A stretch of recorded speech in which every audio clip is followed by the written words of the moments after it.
dreams about something, something glowing, something glowing, something glowing. In my closet, under my bed, but mostly outside my window. Something glowing, outside my window. Something glowing, something glowing.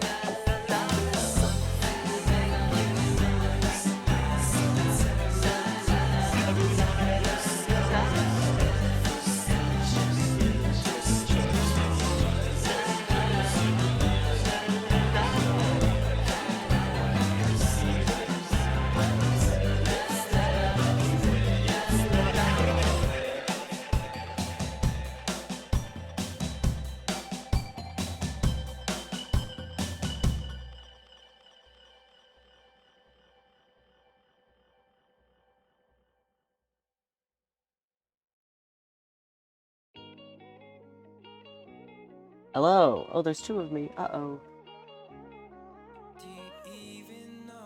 There we go. Fishy dude, what does apples... What do you mean? Are you just eating some fruit? Because good on you.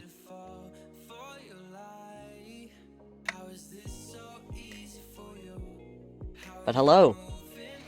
How's everyone?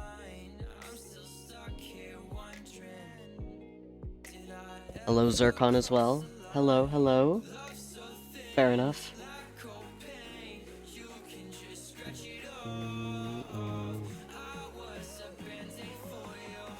My day's been pretty good, actually.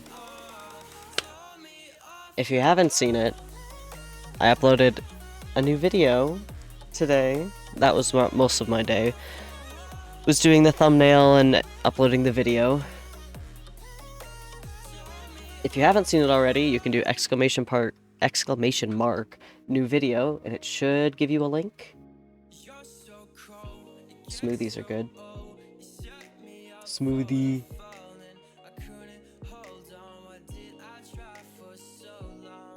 And then I just kind of chilled and had a shower and made some spaghetti. Ooh, it did it, I think. At least hopefully. We're also trying out a couple new things. What did I add? I added some stuff. What was it? Yes, that is one thing. I'm pretty sure you can send links now. If you want to test it, you can just, I don't know, resend the video link or something else. At least I'm pretty sure. Fossilbot's not gonna get you for that.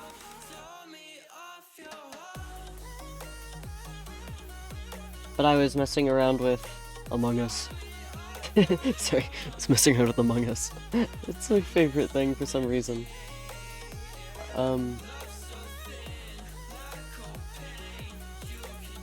Yeah. I was messing around with Fossilbot's mostly like the length thing, so I think maximum length is like 300 characters now, which isn't bad. Yeah, there we go. Did you just... Okay. Ah, I see what happened there. Bossabot was fine with it, but I added Nightbot as well, because Nightbot can do something else. So I need to fix that. But you only got timed up for 5 seconds. Is this Rav? Is that what's playing right now? Awesome. Let's Kill Bill. Same thing. Not really. So, I added Nightbot. I have a lot of bots. I have a lot of bots that do a lot of different things. Stream Elements holds all my custom commands. Fossilbot is all my, like, moderation. Like, auto mod stuff. And then Nightbot has timers. So hopefully, in like an hour, or an hour and a half, I think.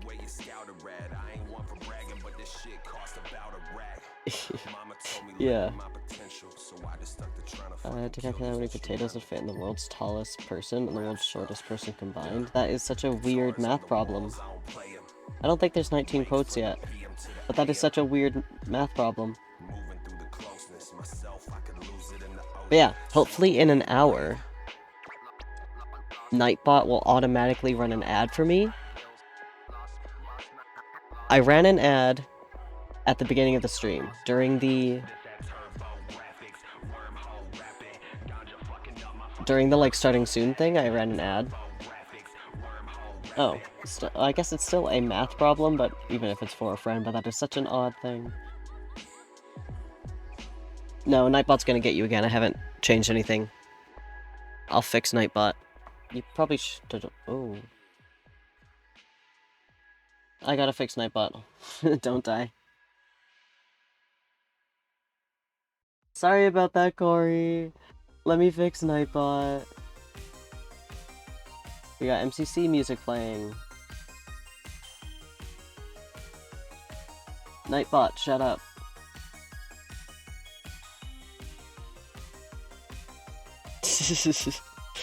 Yeah, Nightbot's got a lot going on right now, huh?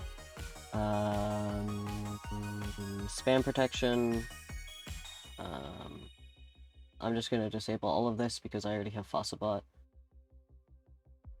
Cool. Hopefully that will save. I'm glad you told me the number, actually. I was a little curious.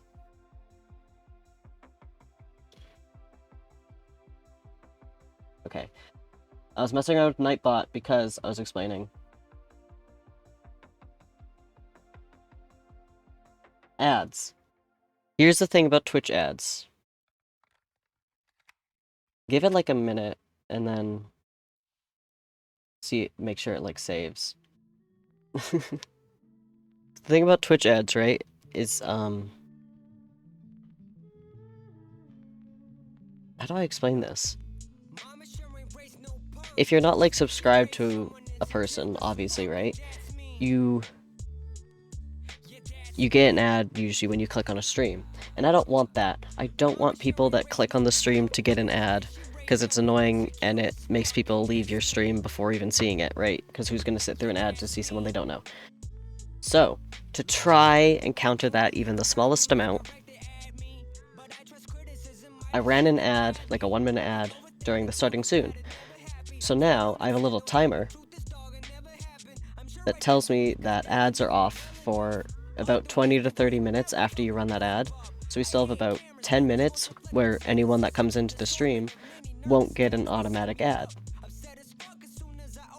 Most streamers run ads every 30 minutes because of this, or they just leave it.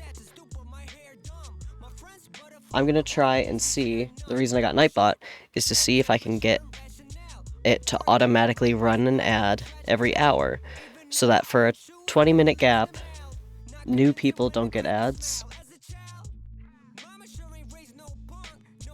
because it discourages people from clicking on your stream.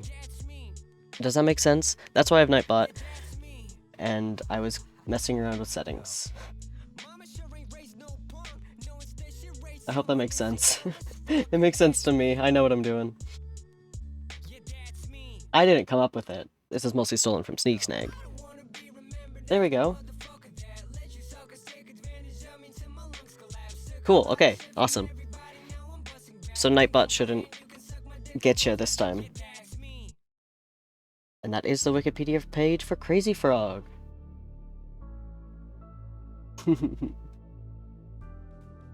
So yeah, my VIPs can send links now, which is cool.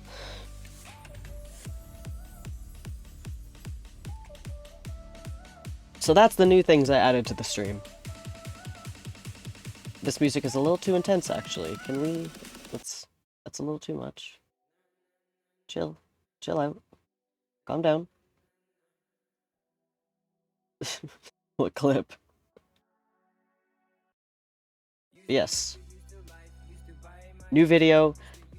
I spent at least 15, maybe 20 or more hours editing this stupid Cars video, and I'm very proud of it. Big Chungus. Oh, I see. I'm actually very proud of it, because I added a lot of text. I like adding, like, subtitles and stuff. I'm obviously not going to subtitle an entire 35-minute video on my own, but I like the... Thank you. Oh yeah, for anyone that has seen it, how was it? Because it's hard to gauge people's actual genuine reactions when you do stuff like this, I guess.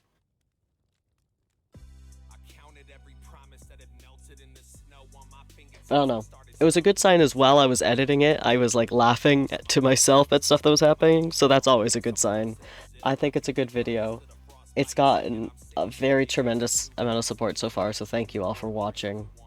And if you're not following my YouTube, you should. ! YouTube will also bring you there. Yeah, the Sonic drowning, of course you did.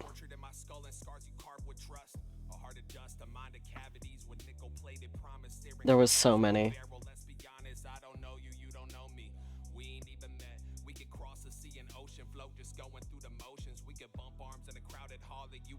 Yeah. Since I have a bit more time to stream, at least for now until I get a job, we'll see. My schedule right now, Monday, Wednesday, Friday, and videos on Friday, right? Very first video recommended to me. That's so funny.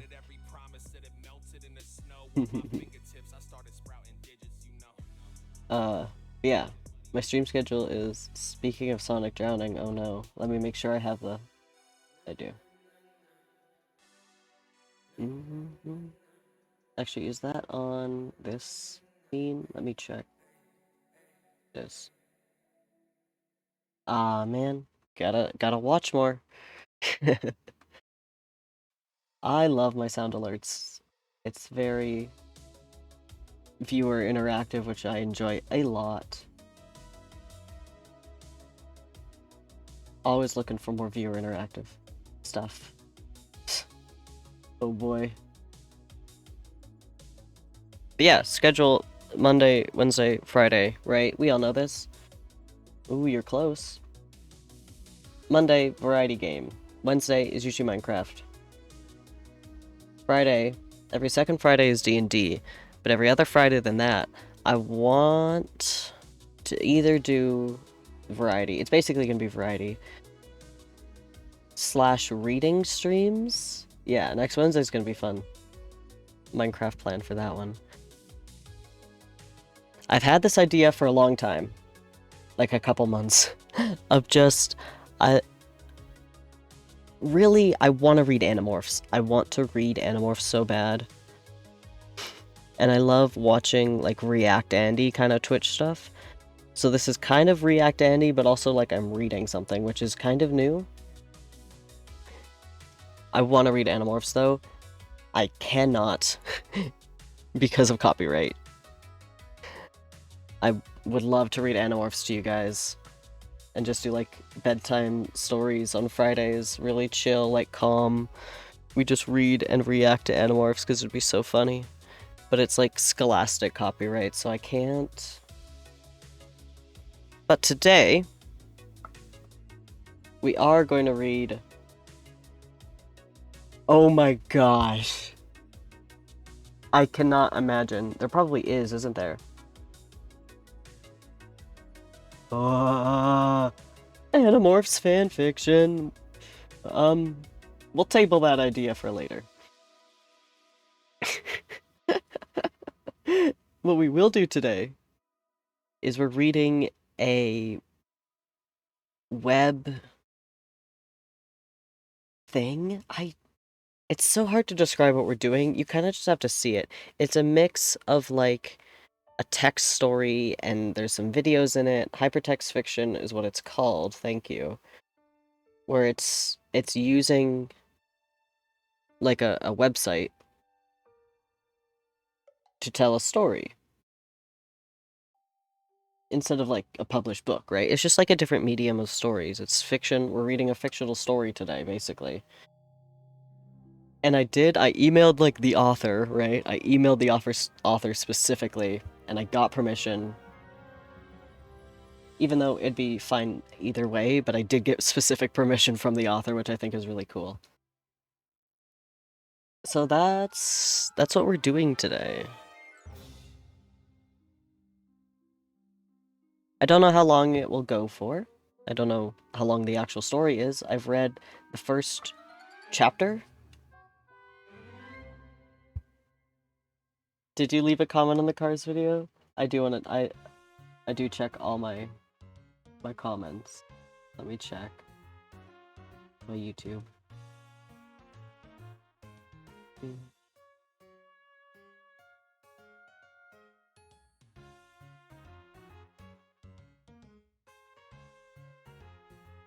That video has a lot of views. Nice. Thank you. That's so good. Let me read your comment. Thank you, fishy dude. A wonderful comment.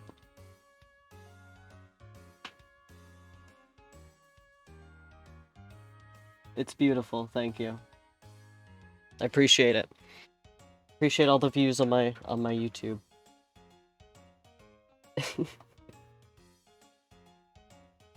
Hey Spieler, welcome. How are you?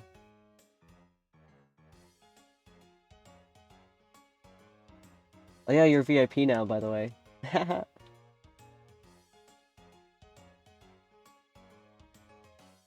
Originally I didn't want to VIP anyone because I didn't want there to be like a sort of class system in my chat.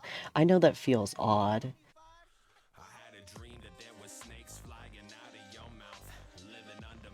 There's a train outside, so my mic is picking that up. That's awesome. But yeah, originally I didn't really want to VIP anyone because... yeah, because I mean, it is special privilege. It is... Because I appreciate all of you, but there are some people that have been around longer, obviously. And who just, like, chat more, and who I trust. So, yeah. So you can, I don't know, you can send links and you can spam chat if necessary, but, like... Probably not going to be necessary. Cool cat. Or glitch cat, whatever.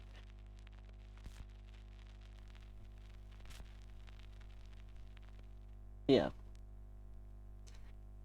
I've been talking for too long. This is a just chatting stream, but I have been talking for 20 minutes. That's standard.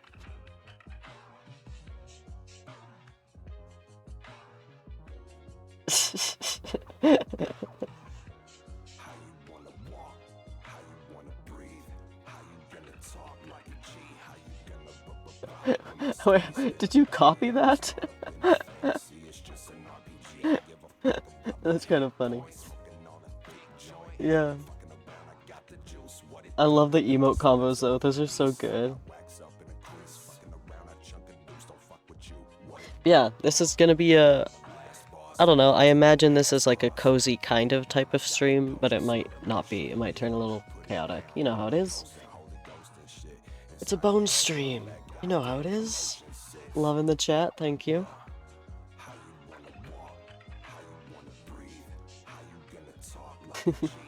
It is very much. This is the specific stream that I based basically the books emote off of.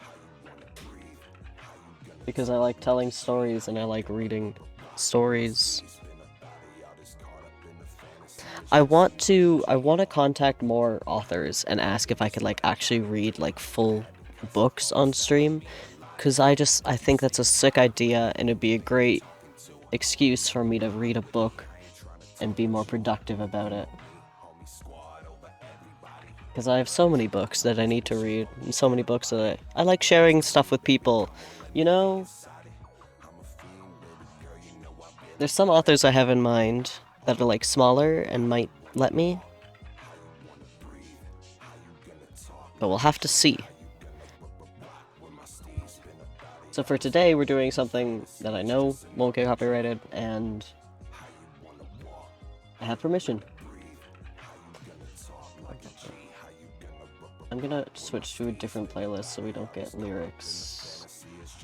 As much as I love this music. This one.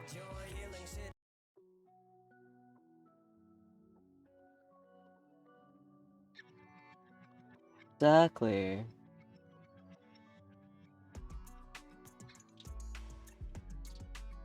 I think it would be very cool. So, let's see if this works.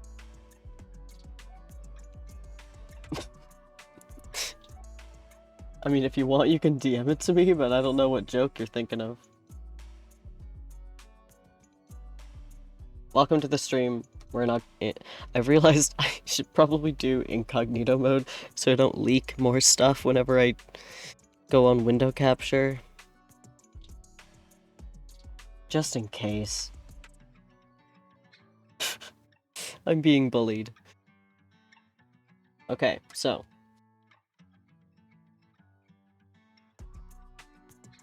The future of football. This is what we're looking for.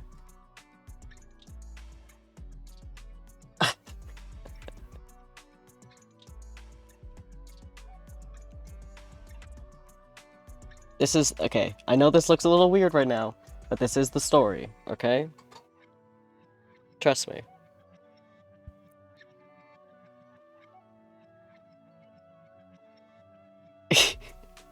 Good morning. The time is 2:17 a.m. The date is something.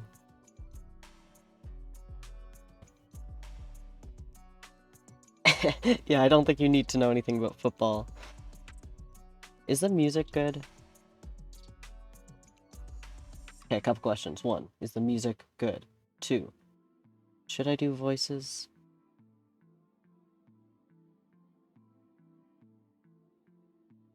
The specific song I did not like for this, but I think the volume's fine. This is the story. If this is the story, I'm very excited. 9, can you hear me? If you can, please be patient. I promise that I'll answer you. I understand that you might be afraid. Who is this? Are you talking to me? Do you mean me? Did you say 9? Is that my name? Are you calling me 9? Yeah, I just kind of switched tones, which is my way of saying voices, quotation marks. Please respond immediately. I don't have a lot of power. I can't send a lot of messages. Are you still there? I'm sorry. It takes 11 days to charge enough for a message. I'm still here. I'm gonna save the rest of my charge to listen. Please answer me. Please answer me. Please answer me. Please answer me. Please answer me. Please answer me. Can you guys see my mouse? You can't. That's fun. Please answer. Please answer. Please answer. Please respond. I'm not gonna keep wasting my energy. This will be my last message until you respond. Please respond as quickly as possible.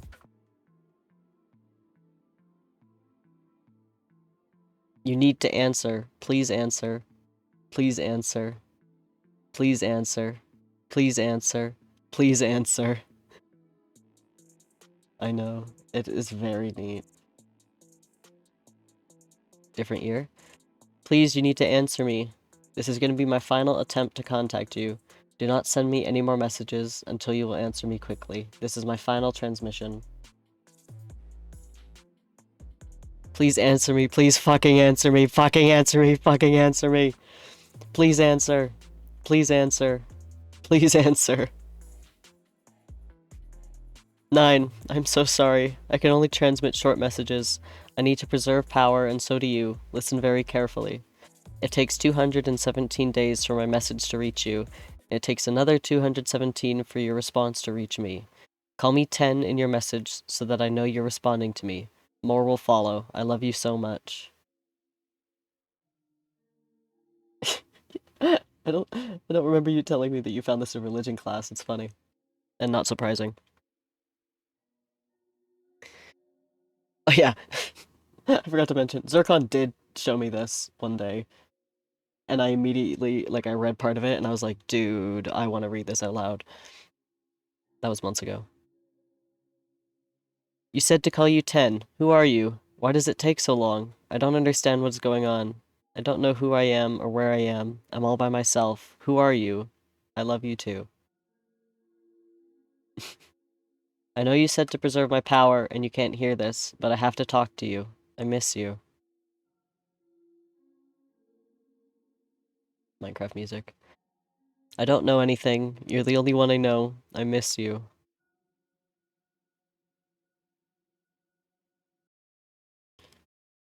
Just keep going, just keep going. Sus. 9. I know this is difficult. Listen to me carefully and I'll get you out of this. It will take a great deal of patience, but one day it will be over. I need you to rotate your magnometer exactly 113 degrees. I don't know what a magnometer is. I don't have a magnometer. I know you can't answer yet, but I'm just telling you again, in case you missed the first one, I don't have a magnometer. Magnometer? I don't think I have anything. I don't think I can have anything. I don't even know how I'm talking to you. I don't know how to have something. I don't have a magnometer. It's a very cool format. The author who like made this also, he has a Twitter. He like actually does like sports news stuff, like like real life sports news stuff, and he just also writes fiction sports stuff, I guess. I don't know, it's cool. I think there's also a part 2 to this, isn't there?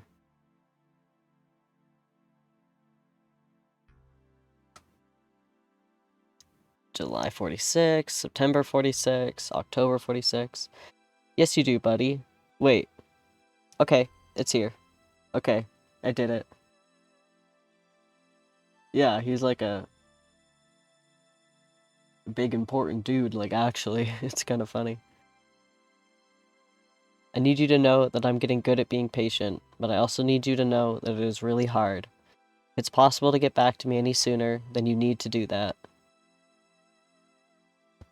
January 47, March, April, May, June, July, August, September, October, November, December. Good work. Now this will be the hardest part. You will use this charge to full capacity. The magnometer isn't designed to do this, so it will take a very long time. Hold still for exactly 27 years and 13 days. Not a day less. Do not use any energy trying to message me. Remember that I love you. Okay. I love you too. Shit. That's my favorite part, I think. 48, November 48, December, January, February. God damn it! I said no communications! No communications! They have to start over. Please sit and wait. Remember, 27 years, 13 days. On that day, do not contact me. I will contact you. Do not respond to me. Don't. Okay, sorry. Wait, shit. I'm an idiot. I'm sorry. Starting over again. See you in 27 years, 13 days. And then there's just all of this. It's all in different fonts. Hey stranger, you did great. Now what I'm about to say will sound like I'm having fun with you, but I'm not. This is not a riddle, it's information that you should have in your onboard memory. What's crucial here is that it's your idea, that you're the one to retrieve it. What was the average recorded wind chill during the 1967 NFL Championship? 48 degrees Fahrenheit. I don't know how I knew that. 27 years and 13 days of fonts. How did I know that? That was correct, wasn't it? Wait, no, that's not it, right? It's the opposite. But I don't know how a number can have an opposite. 48 degrees Celsius? I guess not. I don't understand. What's the opposite of a number? No number? Is it 0? 0 degrees? No. Negative 48? Can there be a negative? Stars. And then we get this map of some sort? Or a diagram of something.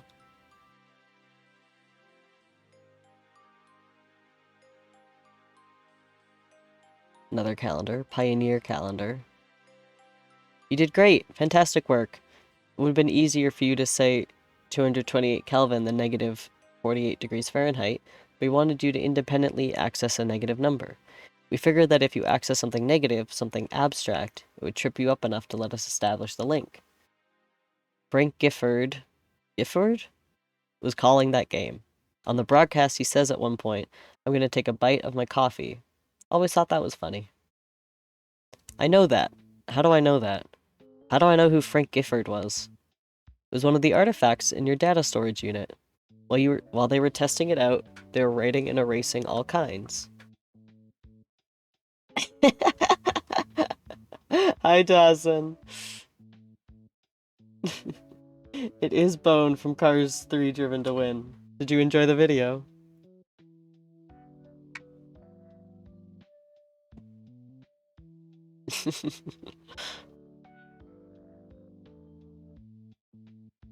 Anyway. Soon your name will be spelt that canonically. Like on your birth certificate, you look back and the W's capitalized.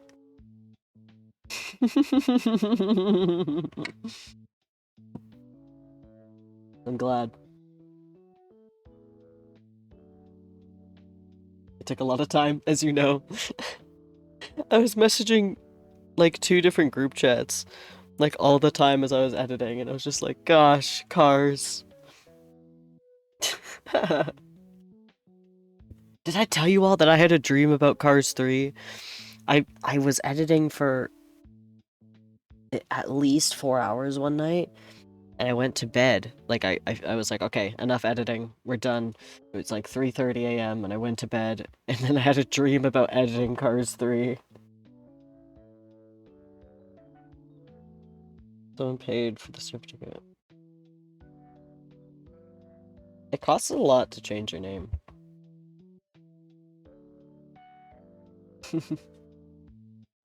I think.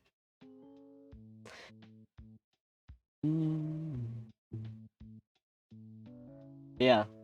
Go watch the new video if you haven't. It has been getting a lot of support, which I'm thankful for. Because I spent a lot of time on that. Anyway, back to reading about, calendars, I guess, is where we're at now.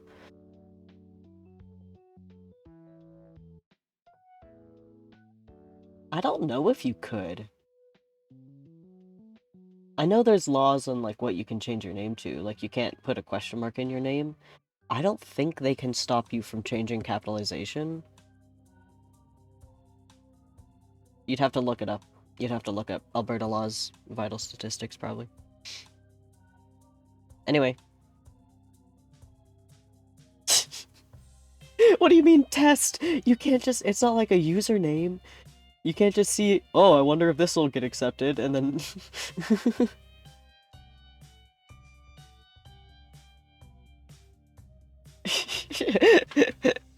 It does have Dawson in it, so you do know it is good.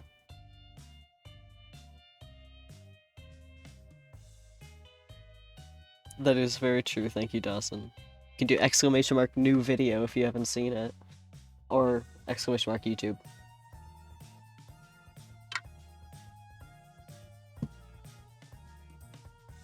Anyway, we should get on with the story, because I don't know how long it is. We talked about the Magic School Bus twice, dude. I don't think you understand. There was like the first time we did the race, we like briefly talked about it, and then like the second time that I did the bus race, we talked about it like a lot. That segment, I think, is my favorite. There's no cuts and like a solid 2 minutes there with the Magic School Bus. It's really funny. It's one of my favorite parts. That and... Oh, I think the one that comes before it.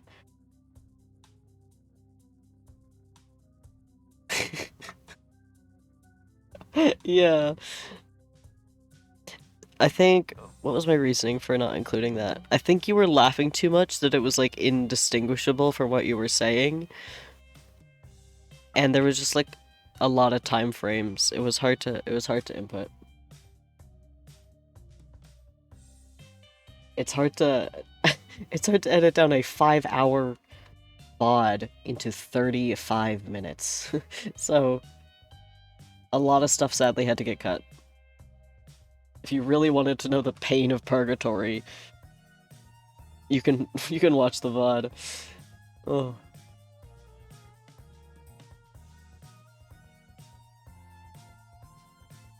I hear a train again. There's so many trains around me. Back to story, because it's gonna take a while. So, it was one of the artifacts in your data storage unit. Data? Data? While they were testing it out, they were writing and erasing all kinds. Wait.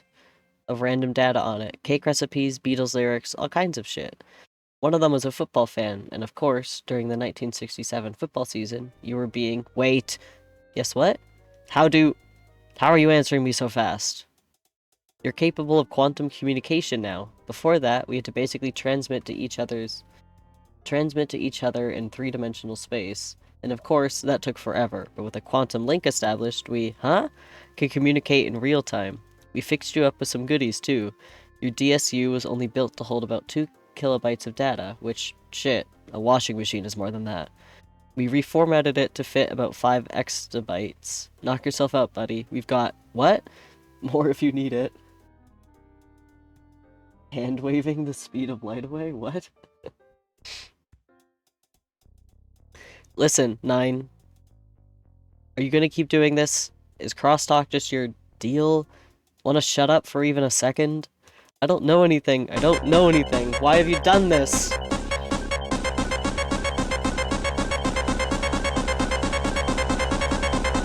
I'm just gonna sit.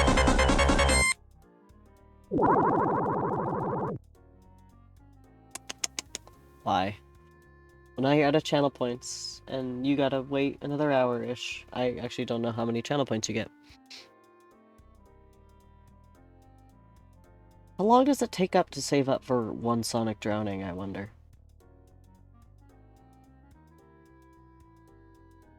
Thousand's a fair amount. Anyway. It's okay, you will. I just thought maybe it would be nice to start with a conversation. Yeah, that was good. This is the only conversation I've ever had. Maybe I'm just not good at it? Self-doubt, shit, who am I? For the bonuses, it takes 8 hours. Oh, yeah. Your name is 9. My name is 10. I'm your little sister. I'm sorry? What are you sorry for? It's hard to explain. I would say I have so many questions, but I'm not even at that point yet. I don't know what a question to ask. I don't know what this is. I don't understand where I am. Is where the word? Is this a where sort of deal? Yes. Where are we? You and I are far apart in a literal sense. How far? In what? Miles? Sure? 3.5 trillion. Don't leave. I'm not leaving. You're stuck with me for good, you little butthole. What am I? How about you take a look? You've got a camera. Yeah, so how much time would it take to save up for Sonic drowning, I wonder? There we are. Here's the big reveal. This? Ah! Your camera is trash! Who are you? Juice, quit it. I'm sorry, but what kind of pictures you gonna take with that shit? Gotta be some Joe Napiche shit where you spend all day taking a damn photo with a goddamn blanket on your head and it turns out looking like a bunch of rectangles? Gonna be like some Matthew Brady shit where you can only take pictures of dead people because no alive person wants to be in your shit-ass photo. Shut up, shut up. 9, this is Juice. He's a friend. Ignore him. 9.3. You can drown Sonic 9 times. Okay. I am genuinely sorry for that introduction, but I just could not let you go on that shit. It's okay. So you got a hold of your camera? Yeah? Great. Now turn it back on yourself. Okay. Here's the big reveal, guys. It's a bunch of rectangles. It does look like a Van Gogh painting, though. A little bit. Oh my god. You know what you're looking at? Oh my god. This is Pioneer 9. I'm on a space probe. Listen to me. Oh my god, I've been out here for years. How did I get on a space probe? You're not. You have to get me out of here. You have to get me off this thing. I'm not supposed to be here. I'm trapped on a... Hold on. I'll get the coordinates. I'm at 9. That's why you're calling me 9, because I'm on Pioneer 9. Are you Pioneer 10? Where are you? That's why we're so far apart? Because I'm in space? Listen to me. You are not on a space probe. What? 9. You are a space probe. Big reveal. Bum bum bum. 2 minutes and a quarter of Sonic drowning. Pioneer space probe calls it quits after 18 years, 11 billion miles. Little 18-year-old sun satellite called Pioneer 9 has refused to awaken from a long coma and has been declared dead after years of highly successful studies of interplanetary space, NASA officials reported Wednesday. Yeah, so spoiler alert, we are spaceships. The characters in this story are spaceships.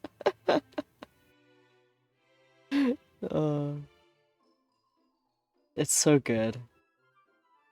That's why I was just like, I don't know how to describe what we're doing today, but this is it.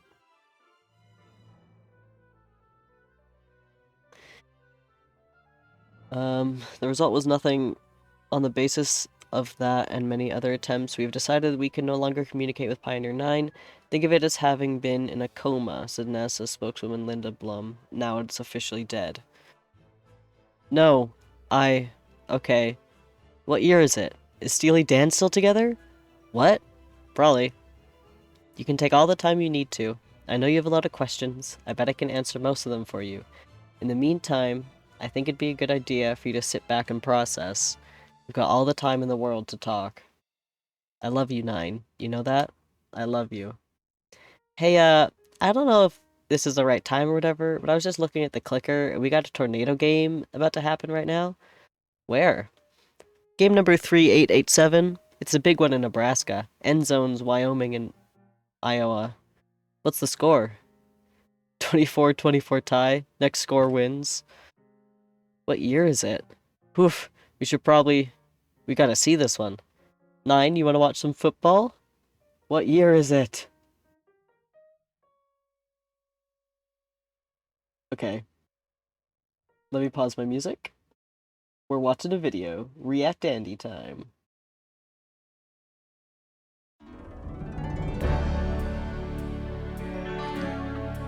Beautiful.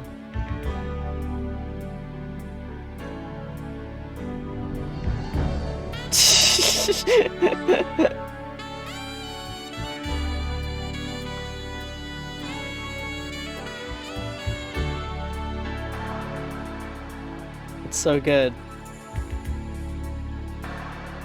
I love this story, I guess.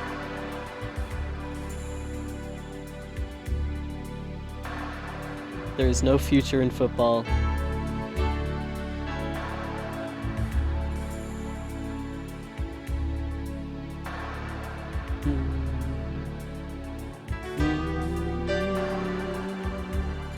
Papa John's.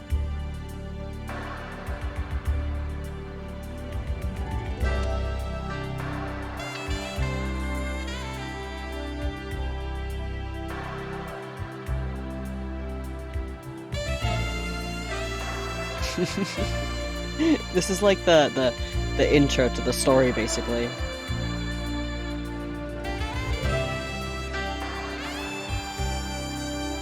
Starring Pioneer 9, Among Us, Pioneer 10, Jupiter Icy Moons Explorer, Juice. I love Juice.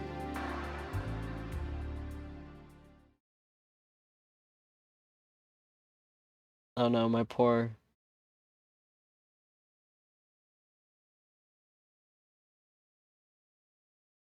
Let me leave. Okay, there we go. Okay, I think that's chapter 1. So that's chapter 1 done. How are we feeling? That's like the intro chapter.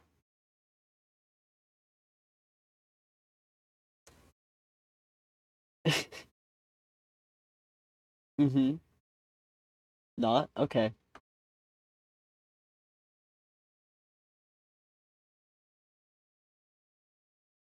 Oh, is there? Like what I'm looking at right now, or like continuing? Is it the why you shouldn't vote? Which is odd video.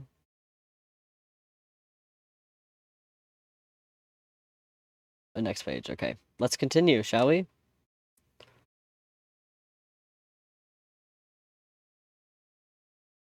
gonna turn on my music. Can I turn my music back on?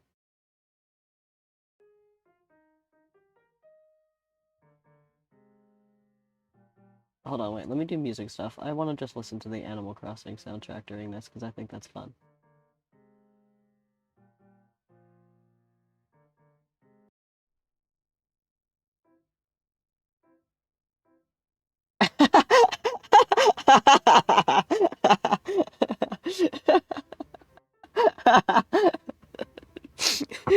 Park and Presty.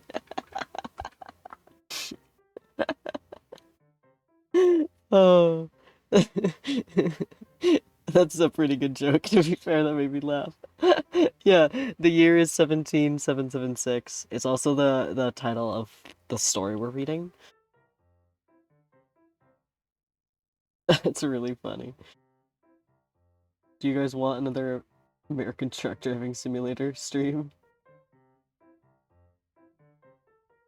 I'll do another one if I have stories to tell, but I don't have any stories to tell.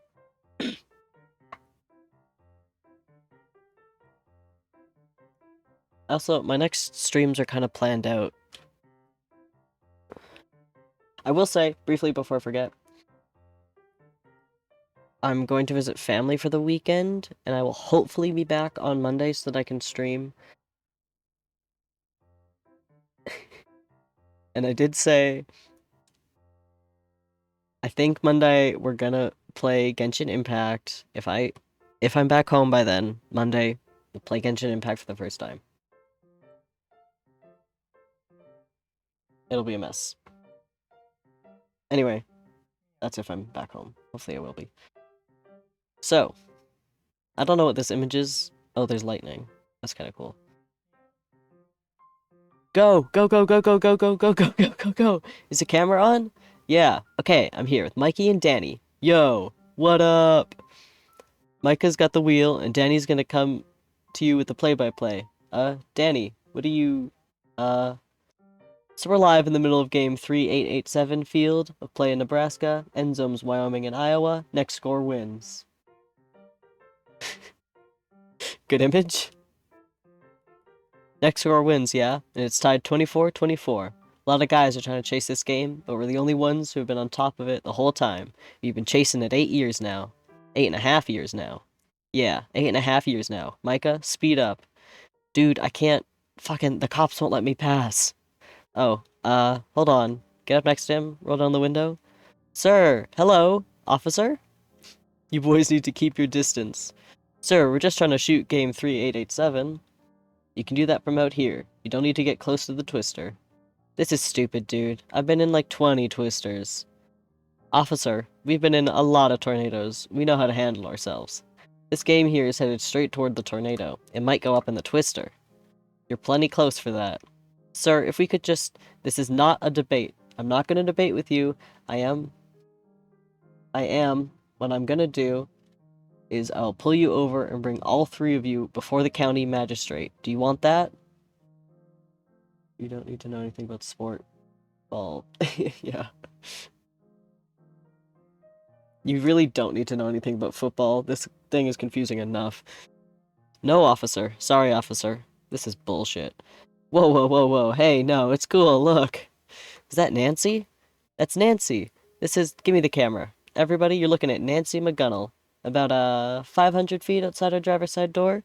She's running eastbound, just north of... You want me to do a game reset real quick? We got some more followers. Looks like we got, like, 400 viewers right now. Do we got 400 viewers? That'd be really funny if we did. Imagine that. I'm just reading a stupid football story. Anyway. Oh, damn. Okay, yeah. Okay, so it's July 2nd, 17776. We're just about a mile east of Seward, Nebraska, driving eastbound on McKelvey Road. We're following Wyoming, running back Nancy McGunnell, who is now about 83% of the way across the state. Football, yes, of course. I definitely understand this. The game's been tied 24-24 for about a year. Right now, McGunnell and Wyoming have the best chance they've got in a while to put this one away. As the crow flies, she's only about 117,000 yards from the goal line.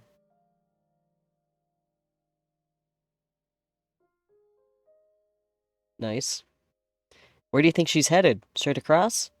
Well, if I were her, I might actually cut northeast just a little bit and try and cross in Omaha. Lots of buildings, lots of suburb, plenty of places to hide. Look at this, like, 3D modeling. That's really good. And you know, if you're in an urban center, it's damn near impossible to chase down a lone ball carrier, no matter how many defenders you have. A long time ago, I was calling a game that went through Knoxville. A guy caught a pass and disappeared into the city one night. There were no fewer than 5,000 defenders looking for him. It took him months. Google Maps powered. 5,000? Yeah, it was one of those mob games. They finally found him in a broom closet at one of those big buildings downtown he was. Shit, dude. She's running right toward the tornado. Dude, she is. She's fucking crazy. Nancy's fucking crazy. Turn up my music. Nancy McGunnell. 5'7", born 1953.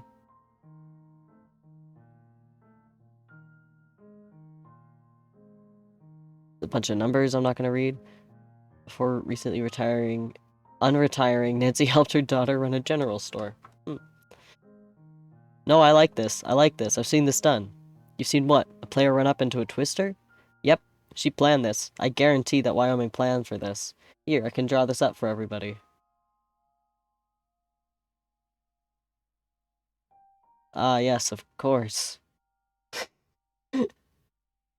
This morning, the line of scrimmage started in Gresham. Gresham? Nancy caught a screen pass, actually ran backwards a couple blocks, then just bolted down Road 5 until she hit Lincoln Creek. She followed the creek for 20 miles and, for the cover. Yeah, for the cover. But running on the far side of the creek, the creek it becomes like a blocker. All of a sudden, Nancy's got nothing but daylight until the next bridge. Then finally, get to the bridge by Seward, which Seward's got something like 12 streets running vertically and horizontal. That's really good news for a runner with Nancy's speed. Y'all, see her? Twister's moving southeast. Nancy's gonna be, oh shit, right up on the tornado. That's obviously what she's trying to do. Look at the third and fourth line of defenders. They're closing in. With all these planes, she's not gonna have any cover. They'll see her from a mile off. Only way she can shake them now is with that Twister picks her up and throws her downfield. This is like reading a play. I enjoy this. Who texted me? Is Shakespeare copyright free? Can I read Shakespeare legally?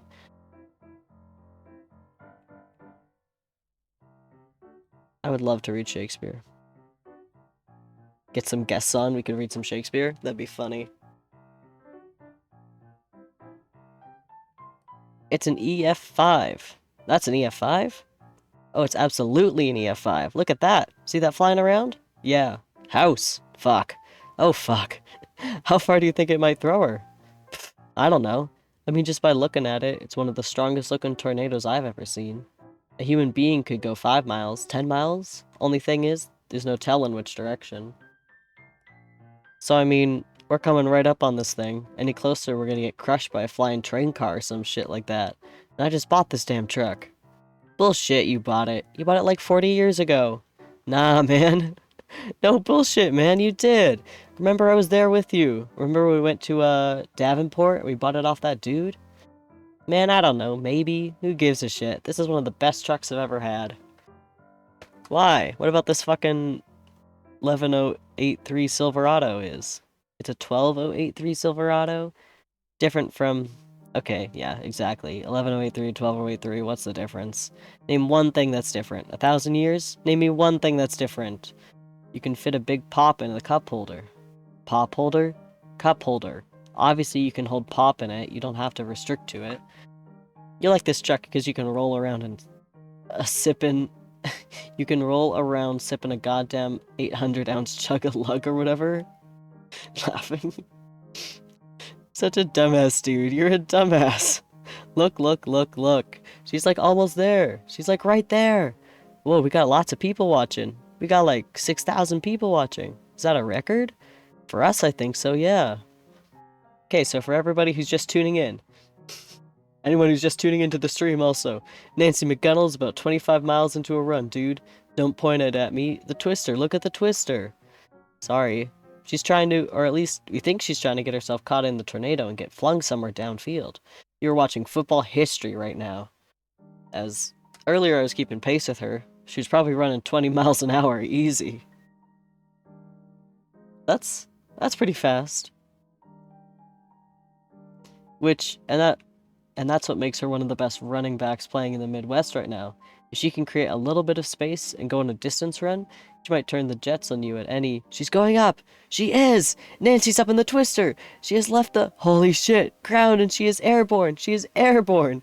Dad, look at my channel! Tell Mom to put on my channel right now! Right now! She's like 40 feet in the... She just went! She just whooshed up, and now she's 100 feet in the air! 200! I don't know, I just posted it, just seriously! Oh my god, 400 feet in the air has to be! Just look it up, I gotta go! She's not coming down, she's in the funnel, moving, southeast at... Wait, stop. Come on, man! What? This was getting good. What is this? Shakespeare would be fun to read? Probably.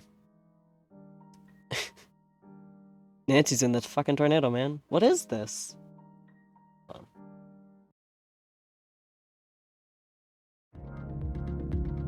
It's a lot to take on at once. If you want, you could shut down for a while. Come back to us when you're ready. I don't want to. I've been asleep for 15,000 years. I've had enough rest. Meantime, y'all mind if I change the clicker? Well, if you have questions, you can ask them. How do I know how to talk? How do I know what humans are? How do I know anything? You absorbed some of it over the course of being built in the 1960s, but almost all of it was acquired very slowly as you drifted through space. Humans have spent millennia broadcasting their knowledge and culture through radio. Hold on, I need to catch up. Shut up. Radio waves naturally, all of these signals drifted out to you, and as it turns out, if you leave even a simple computer in total isolation for 15,000 years, it will gradually become a person. That's terrifying. Is that what happened to you? Yep. Thousands of years ago, but yep. Why are people still playing football? Because it's funner than shit. They don't have anything better to do? Not really, no. Why not? The short answer is that they fixed all their problems. War, poverty, disease, those are all extinct ideas.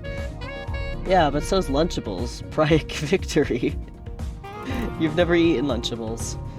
Neatly portioned meats and cheese appeal to me on an aesthetic level, okay, motherfucker? How long has it been like this?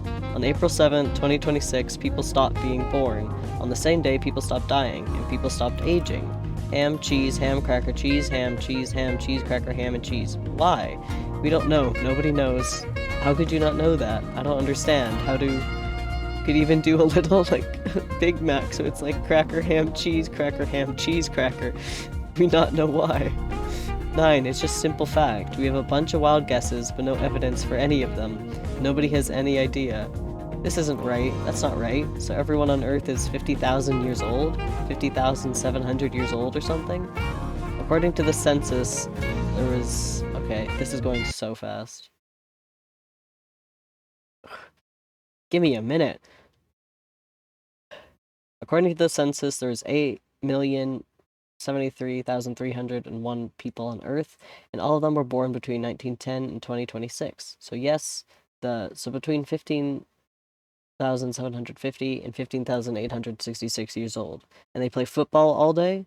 Well, no, not all of them. It's popular in the States, though. There's still the United States? I mean, I guess, yeah. Shit, there's Nobody says you can't go like ham, ham, ham, ham, ham, ham, ham, ham. Just big ol' ham puck just for me. None of this is crazy to you? You have to remember, we've been watching for thousands of years. This is just how things are. You'll get bored of asking questions sooner or later. I'm sure. I'd suggest that in the meantime, you just learn to enjoy it. Juice, where are we tuned in? Oh, a spot outside Nashville. Thought we might. This is going very fast. This is really testing my reading skills. Thought we could see what the Duraboss are up to. Oh, I love the Duraboss. I haven't caught up with those two in I don't know how long. Fun. They called them Lunchables because you were able to lunch, or so it was implied. Lunch empowerment. Rip Lunchables. I like juice as well.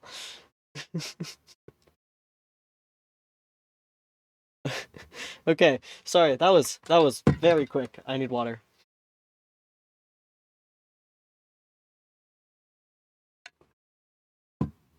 Is this good content? Is me just speed reading as fast as I physically can good content?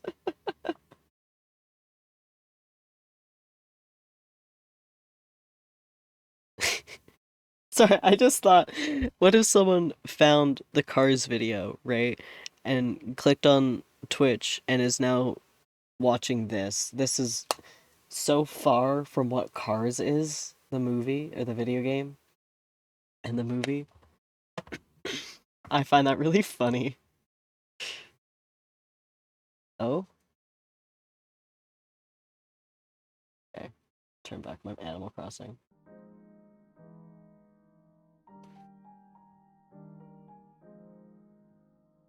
Who are these characters, and why are they all slightly piss-colored? If you're from the Cars video, welcome. Well, it was Durazo, and then somewhere along the line, I must have renewed my driver's license or something, and they made a typo. So now I'm Jason Durabo forever. Oh wow. You'd think in this day and age they wouldn't make a typo like that. Oh, I could have had it changed back, I'm sure.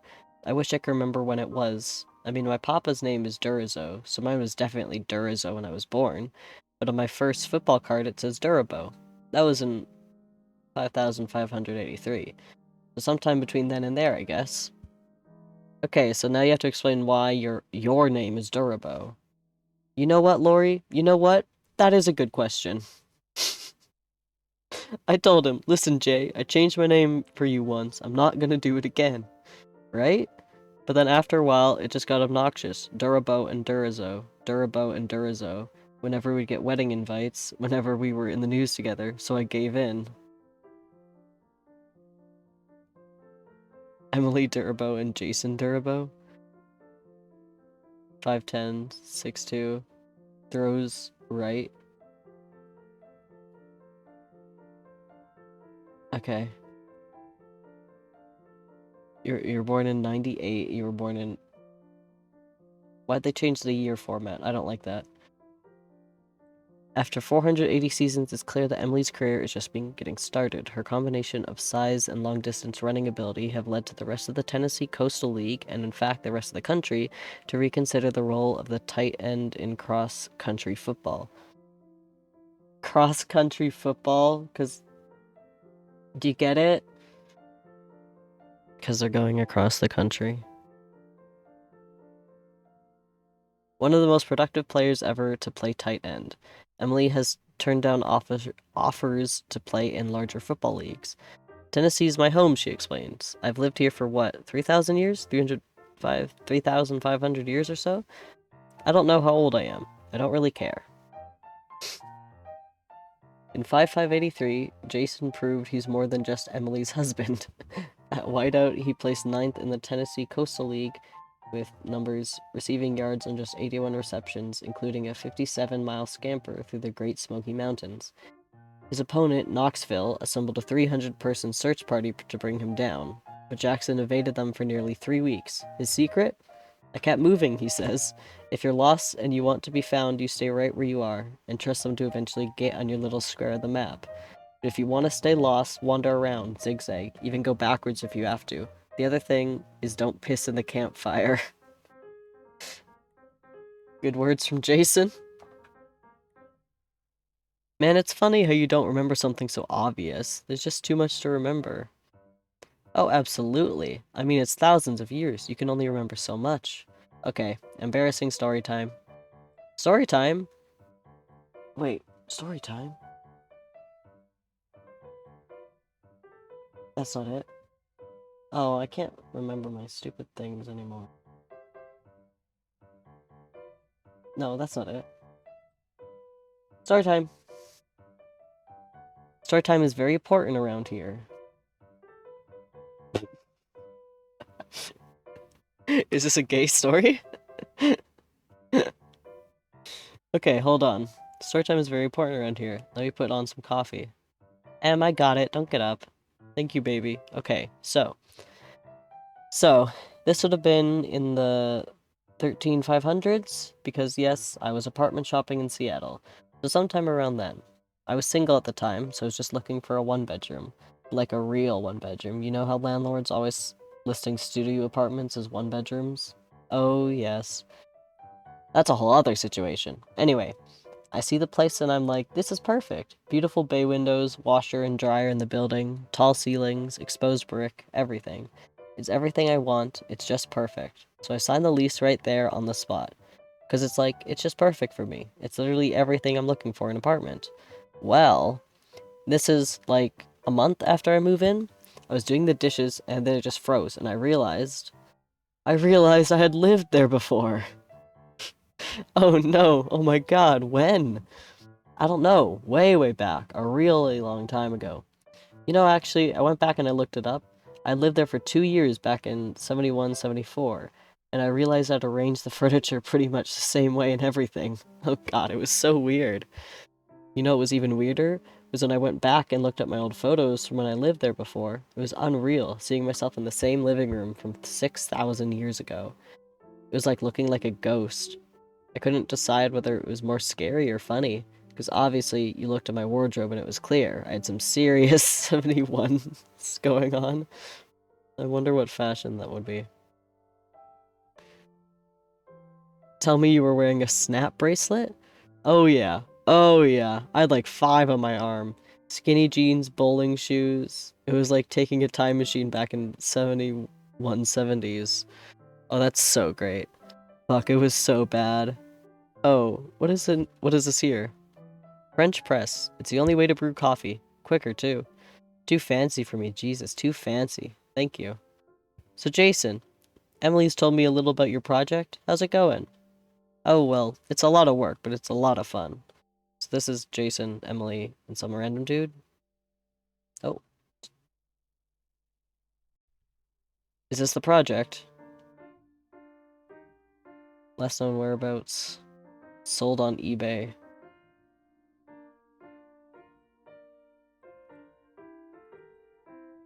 Dot.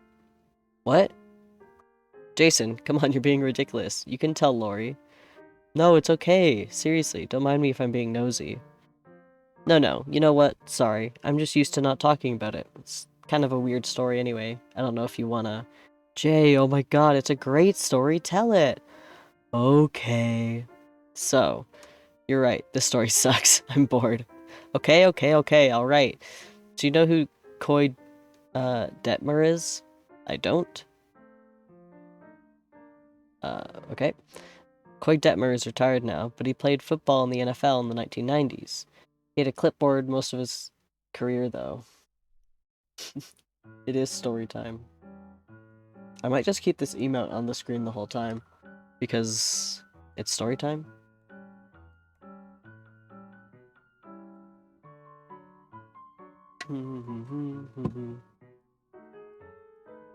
Water time, sorry. So he was like a backup player, you mean? Oh yeah, exactly. He was a backup quarterback. God, talking to you is just like talking to her. Y'all football players, I swear. Sorry. So the thing about being a backup quarterback in the NFL was that you rarely played. You weren't all that famous as far as quarterbacks go. Kids don't ask you for all that many autographs. So an autographed Koy Detmer football is pretty rare, right? Well, I'm trying to grab every single one. That's interesting. So you're a collector? I'm actually a player. It's the game, basically. Literally, you mean? A football game? Yep. I'm actually technically playing it right now. Oh god. Oh my god, do I need to... Am I gonna get tackled by someone? Do I need to run for cover? You're fine, you're fine. Laura, you know what? If it's any consolation to you, it was a tight end for 4,000 years. If things go south, I'll throw a block for you, okay? Uh-huh. It's basically a dead game right now. Anyway, basically, me and 19 other players are in an everyone for themselves type of game. We go all over the country trying to find every ball Koy Detmer ever autographed. This is such a funny world. Because it seems so plausible that this is how humans would behave if like whatever happened happened. Like people would just start like these 4,000-year long bets with their friends to see if they could do some funny shit. That's good. Oh, here are the rules of the game.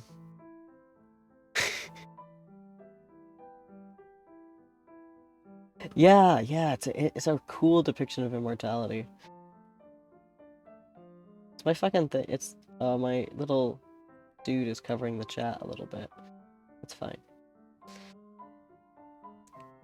There are 21-person teams of any media, yeah. Hiring of additional players is strictly prohibited. Each player is permitted to collaborate or form alliances with one or more players. Game-wide collision against one player is also permitted. Players may retire for the game from any time. There are no end zones. Sidelines of the borders shared by the continental United States and Canada, the continental United States and Mexico, the Atlantic Ocean, and the Pacific Ocean. Sunken territories are within the field of play. Oh yeah, because like it showed the Statue of Liberty being sunk, and obviously it's like thousands of years, so I'm sure most of the world is like underwater. That's interesting as well. There are multiple footballs in plays. The precise number of footballs is unknown and will be quantified as the game progresses. The object of the game is to collect every football in existence that is personally autographed by Koy Detmer. Each of these balls must be accompanied by a certificate of authenticity. In the absence of such a certificate, other documents may be submitted to establish an authentic signature. The validity of said documents shall be determined by game officials. Contact with Mr. Detmer himself is strictly and unconditionally prohibited. Players may not request Mr. Detmer to sign additional footballs, nor inquire about the whereabouts of any footballs. Any attempt to contact Mr. Detmer will result in automatic ejection from the game. Hey, anyone want to play this fun little 4,000-year game with me? Eligible footballs must be full-size. Regulation footballs in fair or better condition. Any non-regulation footballs, such as pet toys, are ineligible. Footballs autographed by multiple players are ineligible. A winner will be declared once every player or alliance of players demonstrates possession of every known eligible autographed football. The collection is shared by multiple players. Said players will receive equal fractions of a win. It feels like there's no one winner here. They're basically just getting as a group to collect all the footballs. That's funny. Following this verification, the game shall be declared provisionally over for a period of exactly 500 years. If within this provisional period further eligible footballs are discovered, the game will be reactivated. If not, a permanent winner or winners will be declared. Like, this is definitely some type of thing that people that are just like, we're never gonna die. How are we filling this time? Have fun. You can't buy footballs. Breaks and enters private property for the sake of doing so. They are subject to prosecution from any state or federal authority. But it's not against the rules of the game. So this is Wow, what you're describing is almost kind of a giant treasure hunt. It's basically geocaching, right? For a while, yeah, that's the best way of describing it. The first step was searching eBay, calling up memorabilia collectors, trying to track down all the Detmer balls we could. How many were there? At first, it seems like there was only 19 of them in the entire country. Just our luck, right? 20 players, 19 footballs. It was kind of a mad dash. And see, we weren't allowed to just buy them off the dealers. It was against the rules. Yeah, let me butt in here. Lori, that was against my rules. I was like, Jay, you're not taking money out of our account so you can buy the damn football. When I played, you know how I got the ball? I forced fumbles and I caught the ball, and your punk ass is doing the same. You know what? I did pretty well without. I ended up just begging this one guy for his Detmer autograph ball, and he was like, sure, this thing won't get me any more than 25 bucks anyway. I stole a second one out of the basement in Colorado, where he played college ball. Kinda got lucky with that one. So I took those two, drove up to Montana, went deep into the woods, and buried them for safekeeping. After those first 19 were claimed, there were years and years of gridlock. One guy was dumb enough to keep his football on him. He had too many at a bar in Illinois, ran his mouth a little too much, got his ass beat, lost the ball. There are a couple stories like that. But by and large, that stage of the game was mostly about digging up forgotten Detmer balls.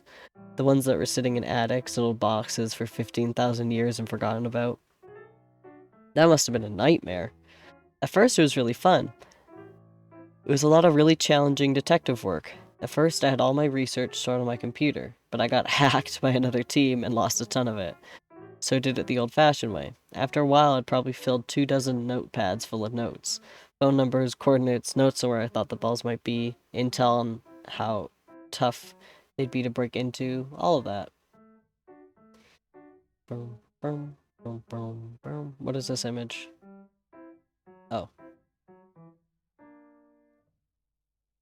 You would think technology would be more advanced so it wouldn't just look like a PS2 game.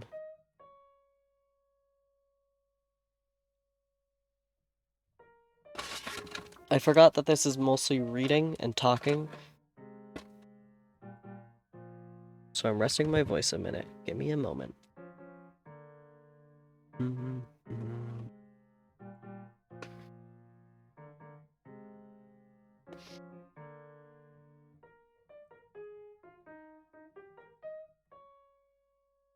I'm eating a gummy.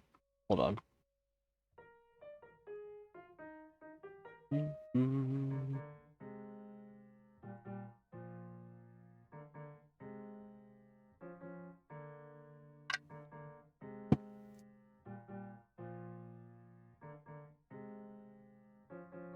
I mean, I guess, but it's like it's like 100,000 years in the future, dude.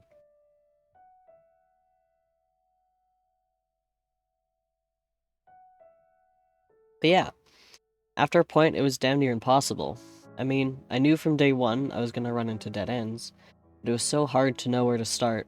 It was like being an archaeologist, except there was no rhyme or reason or pattern for what I was trying to find. I couldn't narrow down my search in any way, so I was just going around cities, taping flyers to lampposts and stuff. Like, hey, have you seen this Koi Demeter ball? Detmer ball? And after a while, I realized, hell, I'm a smart guy. I'm not like this genuine detective or genius detective or anything. So that was the next stage of the game. I started trying to thieve balls from the other players. Did you ever steal any? Yep. Ginny and Manuel had teamed up and had a little stash of 4 Detmers. I staked them out for a while and found their place in Vermont. One day, both of them hit the road, so I busted in and took them. You know where I found them? You want to guess? Above the kitchen cabinet? Like, sitting on top of the cabinet? Nobody looks up there. Oh, whoa, God, we've lived here for 300 years and I've never looked up there. Shit, that's really good. Well, there's an idea for next time. You just come up with that? I mean, granted, we have a cat and she likes to sit in the fridge, but I look on top of the cabinets a fair amount. I used to work for the DEA back when, back when. Well, if you'd hide them there, I might have never found it. They hid him in what I call a bullshit cabinet. My theory is, every home, no matter how big or small, has one drawer nobody uses. It's usually the bottom drawer of a 2-drawer nightstand. Thing about furniture is, it's gotta be waist high or so, right? Furniture makers don't want that space to go to waste, so they're like, oh, here's a little cabinet or drawer or whatever you're never gonna use. They had a cabinet in their grill out back, which is kind of the ultimate bullshit cabinet. Sure enough, ball was in there. Did you feel bad about it? Just stealing their property like that? It's a forced fumble. I basically went up on them and stripped the ball. Same thing. That's honestly the way I feel about it. So you're still playing? Technically. Or at least it was technically. About 70 years ago, me and Mike, this guy Mike, the two of us decided to chop up the win. We were the only two left with any footballs. 26 are mine, 17 were his. I figured once this game was down to just 2 people, it would take forever. So I figured, hell, I'll take half the win and move on, and then he fucked me over. We said we were gonna meet up in Charleston, but Charleston is Charleston, West Virginia. Oh yeah, right. Supposed to have the good biscuits, right? Yeah, they're biscuits. Anyway, Mike and I decided we'd meet game officials in Charleston to end the game. The roads around there are really winding and hilly, right? Parts of it, you're basically driving on the side of a mountain. So I've got my footballs in the trunk. I'm driving, around a corner. Bam! Mike's in his truck. He just T-bones me going like 50. I fly down the mountain, engine's on fire. The nanos carry me out of my car and basically strap me down in the mud so I can't move. I'm like, the car, save the fucking car. But of course I don't give a shit, and the car just bursts into flames. Everything's burned, nothing's left. Oh no, oh my god, that's horrible. The refs showed up just in time to be like, yep, those are not footballs anymore. So now there are only 17 Detmer balls known to humankind, and Mike has all of them. But you said you're still playing. Well, there's been a break in the case. Oh god, we're in a cop show now. Oh good. So many words. I swear he acts like it sometimes. Well, see, the game's not officially over yet. If one player seems to have all the Detmer balls in the country, the officials tell you, yo. Okay, we're blowing the game dead, so nobody can try to take possessions of your footballs. But the other players do have 500 years to try and find any other Detmer balls that we don't know about. Sus. If they do, the game starts back up again. If they don't within those 500 years, you're the official winner. What? Curious, what started the Among Us Why'd People Happy stuff? What is that from? And why is it so funny? You found one. I think I might have found one. I gave my business card to an antique dealer years and years ago, probably 50 years ago. A few days ago, he rings me up and says, hey, I had a guy come in here talking about a Detmer ball his grandpa used to have. I guess he swore all up and down that he had one sitting around in a storage bin, so I'm gonna check it out. Did it start on my stream? That's so good. What made you think of it, though?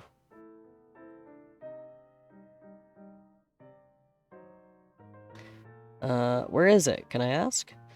We think it's in, New York. Like New York City? Mm-hmm. I'm headed there in the morning. You're actually going out there? Ordered the gear for it and everything. Well, hell, good luck. Fair enough reasoning. That's a big paragraph. You know, I never went to New York. Never even visited. I don't know why I didn't. I remember watching Sesame Street when I was little, and liked how people would just sit on their steps and talk to each other in front of these nice and neat and square buildings, and all they had to do was cross the street or go next door to talk to each other. Then I went to school, got a job, you know, you get busy, and it's... Who was it who said, even if life is forever, each moment of it is a miracle? I think that's just something we tell ourselves. We're just ordinary and forever, I think. There's a leveling out that happens if you live forever and ever without anything to lose. New York was probably just one more place with a lot of buildings, but I miss seeing it. And that's a thing I lost. That's one of the only things I've ever lost. Thinking about that kinda gets me right in the heart. Like a little xylophone hammer is, you know, just hits it. It's a note we never play anymore.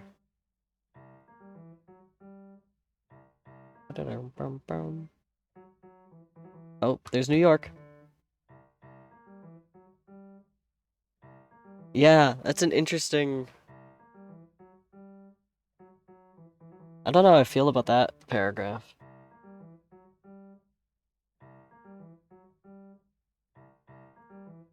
I feel like at some point, you wouldn't want to live forever anymore.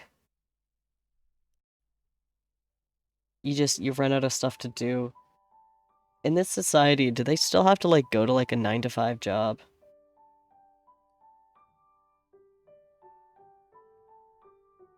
Because, gosh, how depressing would that be? You've lived 500,000 years or whatever, and you're just, like, working at the grocery store for all of it?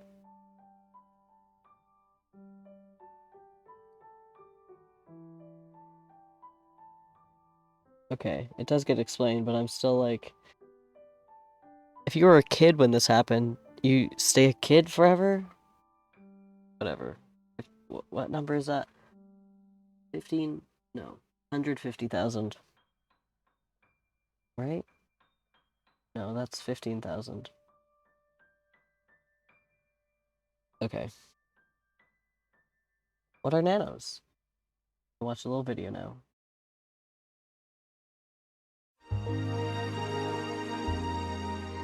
Is it gonna be another text one?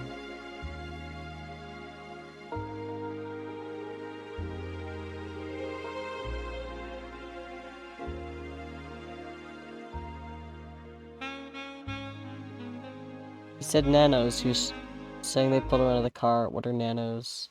Hold on. Give the helpful viewpoint of our stupid main character. So far they seem to be like the story we just read were humans, but the satellites aren't humans, obviously.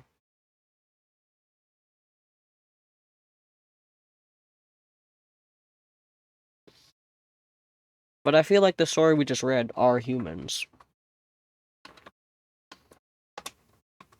I do have to ask, why all the yellow colors? Why were all the characters in that yellow? That's so odd.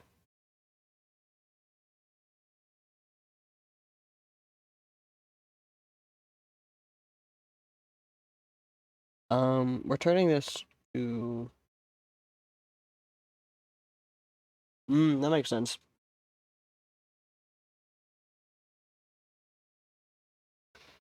Oh, it's a bedtime story, so it's good. Yeah, that's fine. This is supposed to be kind of a more chill... A lot of effort for me, but more chill for you guys. Thank you. I'm turning this down so I don't have to pause it, but it's probably gonna sound awful. Okay. We're back to 9 and 10 and Juice. Get clapped. That one didn't scare me. I think I was looking at the chat, so I saw it pop up before. He said nanos. He was saying they pulled him out of the car. What are nanos? The nanoparticle network was developed in the 2800s. By the 3500s, it was more or less perfected. Across the Earth, there's a network of billions of machines, microscopic in size. This is still too fast, and it's very loud in my ears. That identify every conceivable environmental hazard and protect people from them. You can barely see them. They're about as visible as pollen, but they're always there. For instance, if you fall out of a 10th story building, they'll form a sort of cushion for you. If there's a fire, they'll extinguish it. If you're in a car wreck, they'll save you. Yeah, but they kind of ruin shit though. How? Do you have any idea how goddamn funny it is when someone steps on a garden hoe?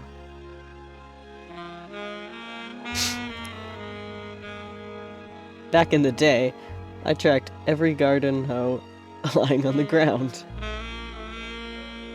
In the whole world, reckon it was between 38,000 and 73,000 usually. And I'd just sit up here and watch them, and watch them, and watch them. Swear to God, for like 200 years, that's all I did. He's not lying. He did. I mean, I did too. It was pretty funny. And 0.2248257% of the time, they'd step on the teeth. And it'd push it up and hit him in the face, like, blap! There. Rarest of jewels. Sometimes they'd get laughed at, but sometimes no one was around to see him do it, so they just play it cool like it never happened. So what I'd do is I'd hack into the cell towers and text them. And this was like before they even knew we were up here looking at them. So they had no idea who it was coming from. And I text them like, lol, motherfucker, I saw what you did. Trust me, dude, when I say it was like, hey, are you a dude or what? I don't know, I haven't really thought about it. Okay, well, good luck, and don't feel obligated to subscribe to the gender binary, etc., etc. So anyways, there is no greater spectacle than a dumbass getting whooped by a stick on the ground. Like your forebears crawled out of the ocean and built cabins and made fires and designed intuitive inventory systems and first-person shooters that let you pick up the railgun and hold on to the candy bar. And look at you. You lost to a stick, motherfucker. The nanos kinda ruined our fun. I mean, I love the people down there, I do. I'm in love with every single one of those little critters. That doesn't mean the slapstick injury isn't funny. Now the nanos block the handle from hitting them every time. So that's why the lady could go up in the... Nancy? So that's why Nancy could go up in the tornado? Yeah, she'll be fine. It's basically the reason football is possible. And that's why people live forever? Well, not exactly. I mean, people stopped aging and getting sick long before the nanos. We still don't know why. We do know that it's a result. People started to take on a more unified purpose. They wanted to keep themselves and each other living forever. They tried for hundreds of years to invent a system that would let them, and they succeeded. Yeah, it's like Wolverine. Like how Wolverine already had super healing powers, and then they gave him the metal claws or whatever. You know what, actually, Wolverine kinda sucked. It's like, oh no, here comes Magneto, he can fly around, he can literally throw trains and destroy cities and whatever he feels like it. But don't worry everybody, I'll stop him because my, fucking hands are big forks? What a dumbass.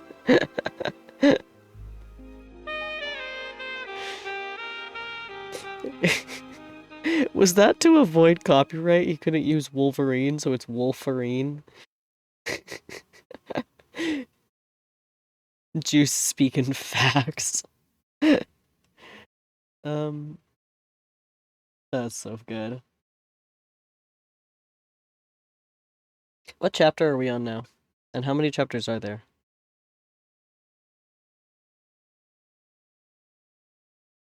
Because I've been reading for a solid hour and a bit now. Hour and a half.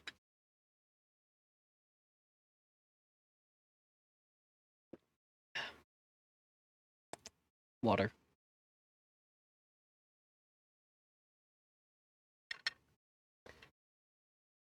Animal Crossing.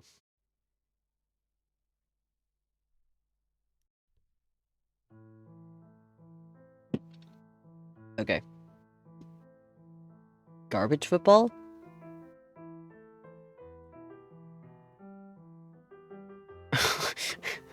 Oh, it's a podcast. There have been millions of football games. Some of them are abominations that should never have seen the light of day. On Garbage Football, hosts Thigh and Roger dig through a 15,000-year-old trash heap and watch the worst of the worst games, so you don't have to. Beautiful. Absolutely beautiful. The type of content that I love to see. It's got 5 stars. That's pretty good.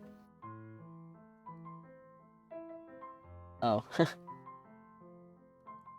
This is Garbage Football, a podcast in which I, Thigh, and my buddy Roger, hello, dig up the most god-awful football games in the history of civilization because I don't know why we do this, because we hate you, listener. We do. We hate you. We actually really hate you this week because we have an extra special bucket of crap of a game for you. Bucket of crap of a game. What does that mean? You know what I'm trying to say, okay? It's a bad game. You know, it's appropriate for us to have a podcast about things that suck because we're, 400 episodes in? And who even knows? We have no idea how to start a show. Anyways, yes. Game 96249. Raj, this one you've been waiting to get around to for a long time. Yeah, 400 episodes.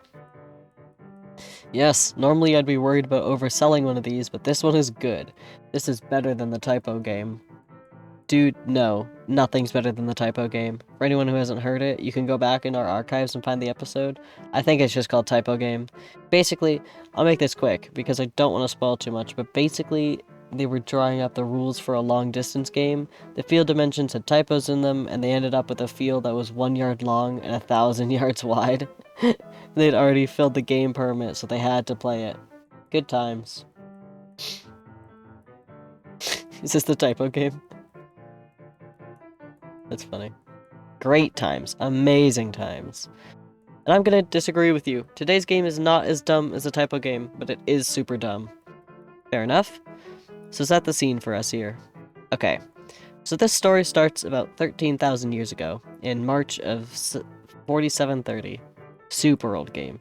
Super old game.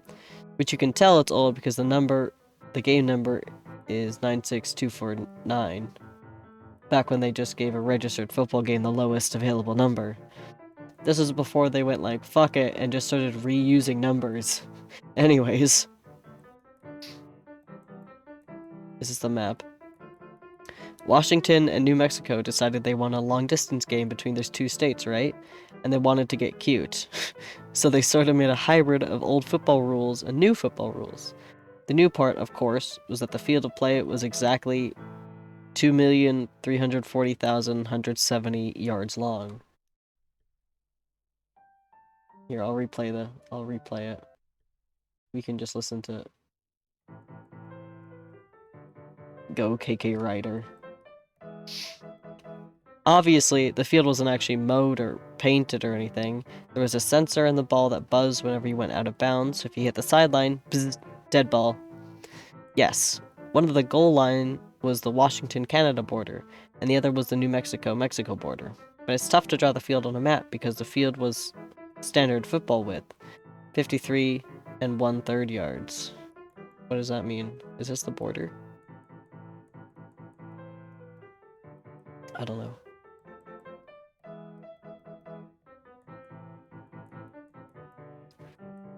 So as a result of these dimensions, okay, a standard old football field is about twice as wide as it is long, right?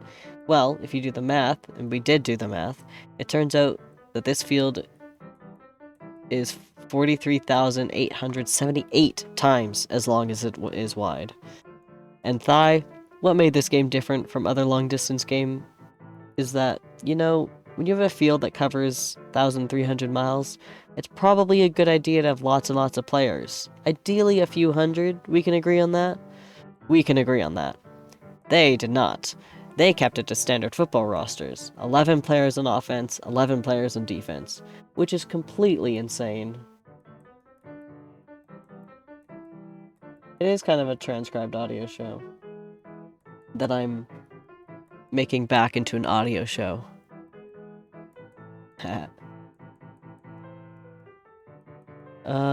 Right. Because for one, it's exhausting, especially if an offense sustains a drive for miles and miles on end. For another, what happens if you blow coverage and receiver gets past the secondary? And what if the receiver is the fastest player on the field? Right. If the ball carrier has outrun all 11 of you, what's left to do? At that point, it's not really a football game anymore. It's like a mix between a super marathon and a camping trip. It's bad football. Nobody wants to play it. Nobody wants to watch it. Washington and New Mexico were banking on this not being a big deal because the field of play was so narrow. So the good news is, if a player does get past your secondary, you don't have to look all over creation for them. They're going to have to stay inbounds. So the only question is how far they've outrun you. It was quaint, and we've talked about this 100 times, but I can't stand quaint in game designs. And obviously, you and I stand pretty far apart on this. I like weird. I like it when the games get weird. And I do too. That's the thing. I do too. I just need it to be a service of something, I see weirdness as a sort of a component, an accent, like a seasoning, Not a means to an end, not a goal. You're a purist. I am. I'm a purist in football. Look, I mean, anyone can design a weird football game, but I demand some elegance, some real thought behind it. Okay, but why? What do you mean, why? I mean, it's not as though you're pressed for time. You've got all the time in the world for what you like and what you don't. Listen. Even if I have 1,000,000 years, even if you have 1,000,000,000,000 years, even if I have 100,000,000,000,000 years or more, that doesn't change the fact that I just spent all day watching a shitty game. Time I could have spent watching a good one. We're forever going to disagree on this, I think. But I think an argument could be made that in some respects, game 96249 did have some elegance to it. Some odd visuals. I have to admit, it really did. A field 53 yards wide that goes from Mexico to Canada is, on its face, ridiculous. But I'll happily admit that its confines are strangely brilliant in a way. It's hard to imagine much more geographic diversity than what this game has. There's plenty of opportunity for some good mountain football in Idaho, plenty of big lakes to navigate, and then when you go to south into Utah, there's these big salt flats. There's just nothing there. It's like playing football in a whole bunch of nothing. And then, of course, you've got the deserts in Arizona. And scattered throughout, you've got a little bit of farmland and a few small towns. What I love about this field, at least in theory, is that it forces you to just march forward into this geography head-on. With most long-distance games, there aren't really any defined sidelines, or at least they're really wide. So if you see a mountain or a lake, you go around it. But not here. You've only got 53 yards of wiggle room, so you just have to grit your teeth and go. And that brings us to your favorite thing, Lord. Water ball! There are a few decent-sized chunks of this field that are nothing but water. For example, you look at there's this one reservoir in Idaho that just kind of swallows 2.5 miles of the field. Awesome. So this is how that went down. Washington had the ball at the north coast of the reservoir. They throw it deep into the water. The wall just kind of plops in and floats at the surface. The wall? I think they meant ball there. But the ball's still alive, right? It didn't touch the ground. Right. What ground? It didn't touch the ground. So what you're left with is a 2-mile mad scramble for the ball. It's a live ball the whole time. And this is where I'd agree with you. I've watched the replay. This play is exhausting to watch. It's just like 4 hours of splashing around in aimless laterals. It's trash football. And there were a lot of those too. In the 1900s, they were building dams all over the place. So of course you end up with all these giant bodies of water in the middle of nowhere that have no business being there. But that aside, I really do love certain pieces of this field. I really do. Up in the mountains, you can tell they kind of tried to position the field so it ran along the ridges, just to make it a little easier. But in other parts, it's just like ka-chunk, ka-chunk, ka-chunk, all up and down.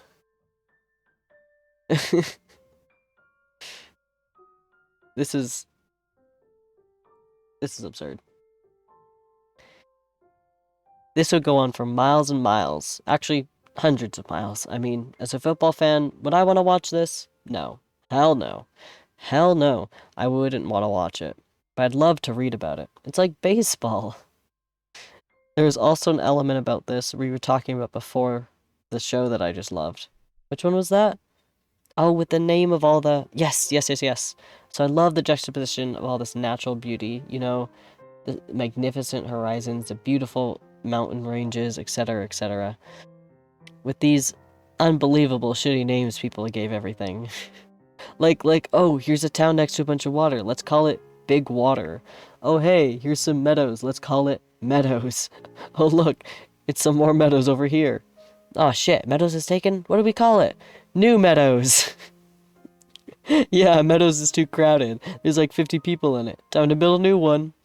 My favorite, though, my favorite is, what was it? Circleville. Yes, Circleville. I guess because it's got a bunch of crop circles? Are aliens canon? Yeah, but like, there are a million places in the country with crop circles. You don't get to be Circleville just because you have like 12 of them. It's like you have... It's like if you just called your city Ground. Circleville. It's funny because, you know, you look at Los Angeles and it's like, oh, City of Angels, that's a cool name. Or Cincinnati, named after a Roman general or whatever. Chicago comes from the Native American name for a local plant. But these guys in this part of the country were just like, oh, there's some circles. We're Circleville now. Fuck it. It doesn't matter. It'll probably be eaten by a bear tomorrow. There's just something so darkly funny about this game. I mean, just the pace of it is so frustrating. An offense would spend a week just trying to get over one mountain, turning over the ball on downs, getting it back, fumbling, getting it back, just crawling up at an excruciating pace. And they're exhausted, and they throw a pick, and boom, defensive back runs it a mile backwards, and it's all for nothing. That does sound awful. This sounds awful. Who plays football? Or shit, 500 miles even there was. Actually, I should take note here that you were allowed to use motor vehicles as long as you didn't have the ball. So it wasn't like game over once a player ran it back like that. You could catch up with them. You just had to grab a car and go looking for them. And that could take a while. At one point, a Washington player managed to sneak downfield from outside Spokane all the way to Utah, and he only got caught because he just ran out of places to hide. And I mean, this is where we really get into how much of a torture chamber this game is. The drive chart is just, it's an absolute goddamn nightmare. If you turned off the game and turned it back on in a year, the line of scrimmage might be like 50 miles away from where it was. And that's really nothing. There's no movement. 50 miles is nothing when you consider, first of all, the field's like 20 times longer than that.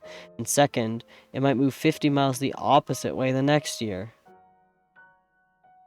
Imagine spending years on a single football game. Like playing it. Scenarios that require all the time in the world, there's also parts that make me cry. Football made you cry? Also, how far are we into this story? This isn't going to be a 5-hour stream. I don't think I can physically talk for 5 hours like this.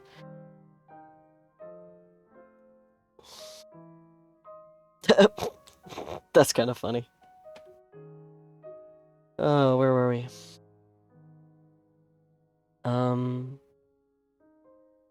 And that, Roger, sets the stage for maybe one of the most frustrating things I've ever seen as a football fan. Yeah, we probably won't finish it. Same. Oh lord, same. You wanna... Alright. So it's now the year 5518. The game is now 788 years old. They've been playing all this time. All this time. For almost 800 years. The ball's been going up and down and up and down, and usually, very, very slowly, it's so hard for either offense to build the sort of momentum that would allow you to drive, you know, even 100 miles down the field. But Washington's finally doing it! Yes, they finally made it to Arizona. 6 of 25? Okay. That's fine. We needed a series to do on this channel. It's just, something clicks. They're in the desert, ripping off huge plays, half-a-mile run, quarter-mile pass, just boom, boom, boom, one after another. And then, they just fell off a cliff. That's really fun to say, because you know, We're always figuratively saying, oh, they fell off a cliff, like their offense stalled out or something. No. They fell off a cliff for real.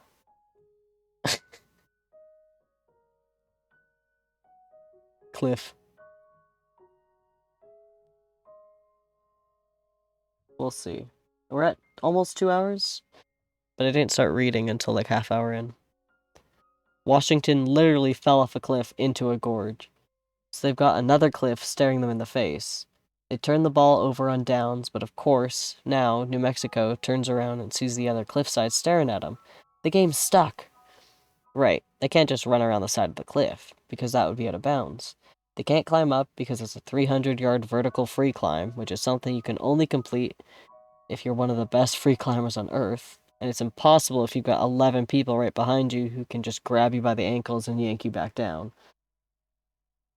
So on this field, that's more than 2 million yards long, these two teams are stuck in this little speck of 250 yards.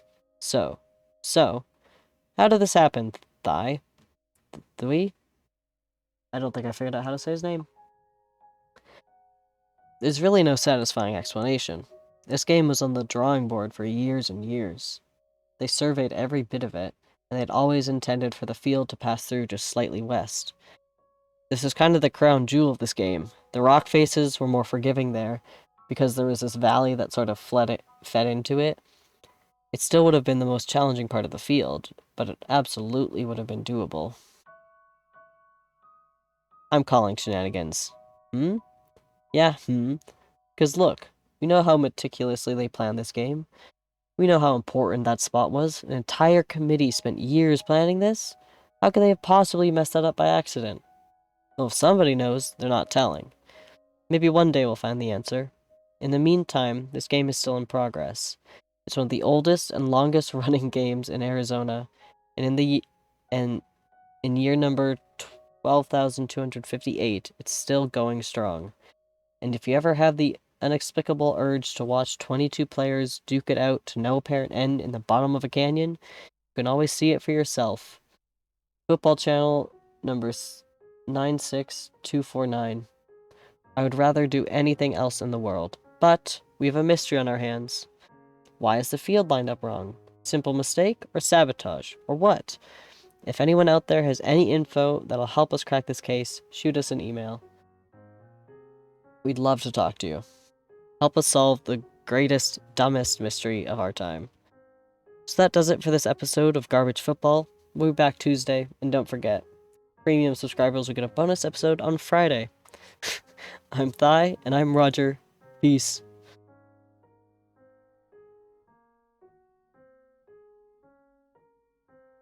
Okay. Do we want to continue for tonight?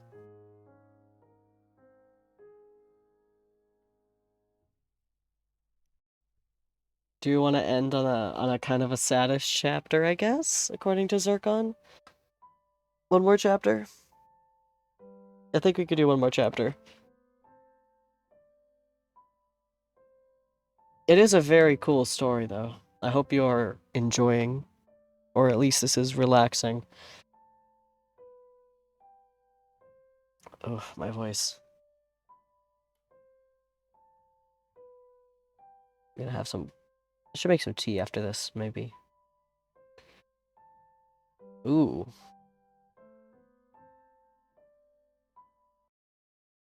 B?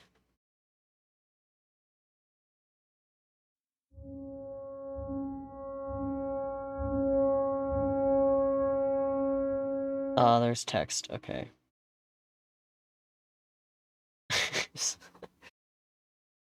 I am trying to read fast because I know it's going to take forever to get through this. And it's be more entertaining if I read faster. But I can't read this fast. I think scared is the word. I'm scared. How come? All these people seem so normal. This is so loud. Hold on. Shut up. So much like I remember them being, but in some ways, it's like they're broken. Do any of these people have jobs? Sure, some people have jobs if they feel like it.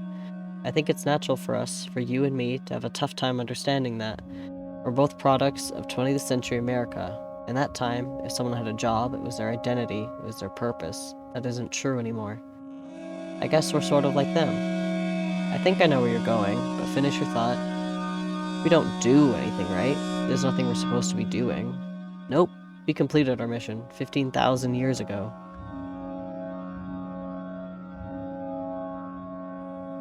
So now we're just hang out? We perpetually hang out? Who do you think was the first person to say hang out? Just like all the people down there. We shoot the shit, watch football, waste time. That's exactly it. That's the fate we share. Speaking for myself, that's the connection I share with them.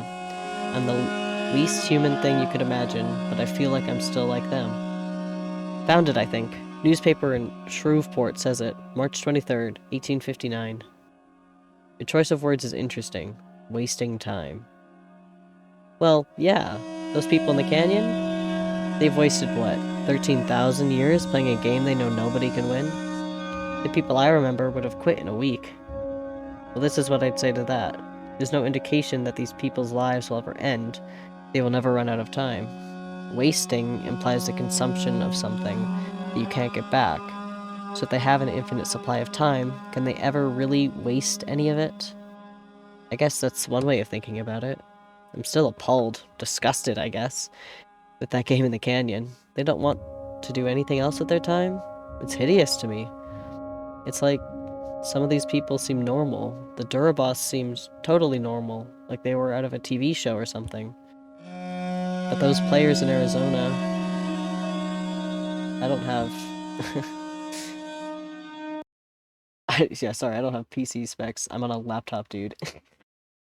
But hi, I'm reading something? Where was I?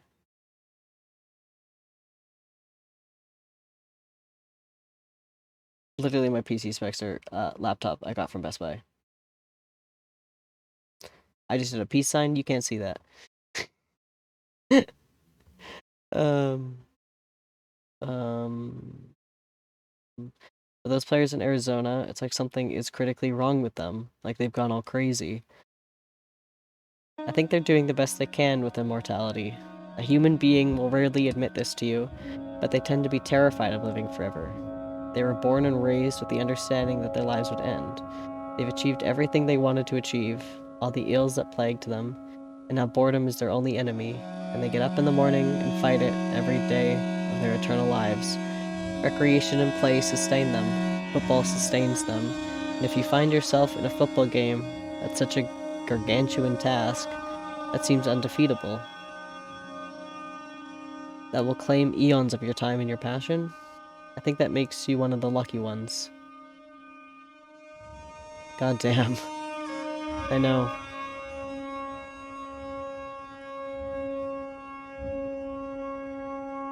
Hey y'all, found Nancy. Oh good. Great. B.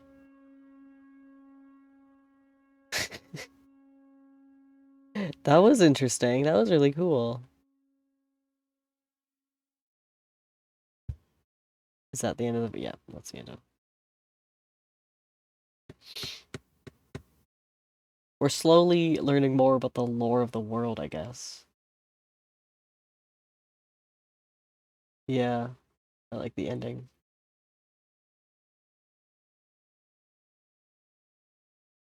Did that count as another chapter?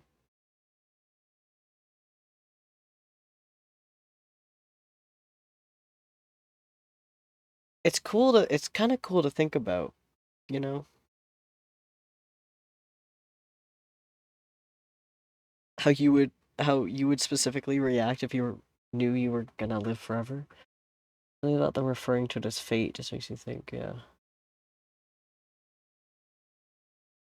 It makes sense. Like, it makes sense that people would realize that there's no time to be wasting, as it said. And then I guess if there's nothing to do, there's no goal, you kind of have to create your own goal, even if it's something unobtainable. Yeah. Makes sense. I hate being bored. That's why that's why I like do videos and stream and I have nothing else to do with my time. Yeah, you kind of just you create your own goals. Like my goal this week was get the Cars video up by Friday, right? By whatever means. And that's the same thing with the football players in the story, I guess.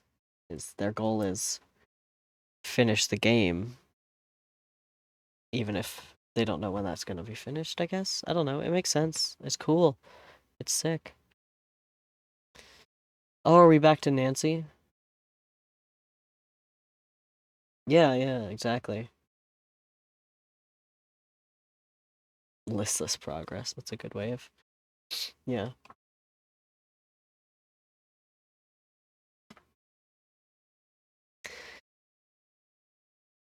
Okay. So for all you guys tuning in, Nancy McGunnell's totally AWOL.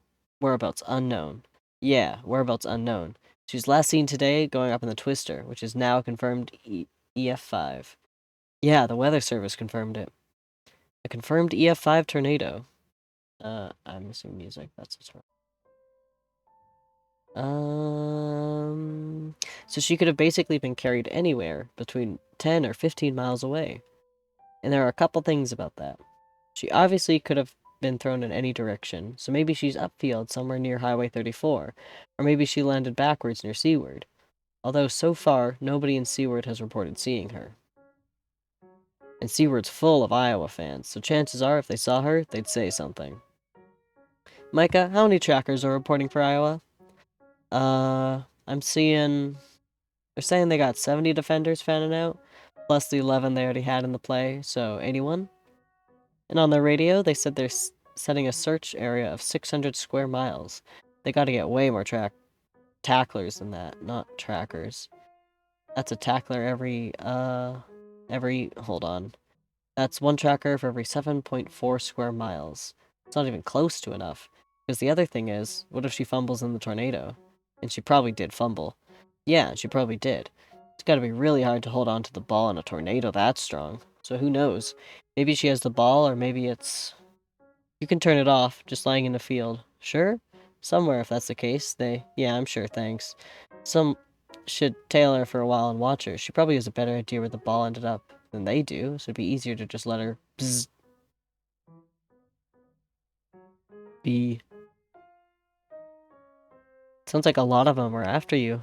There's gonna be a lot more, I bet. Oh, is this Nancy?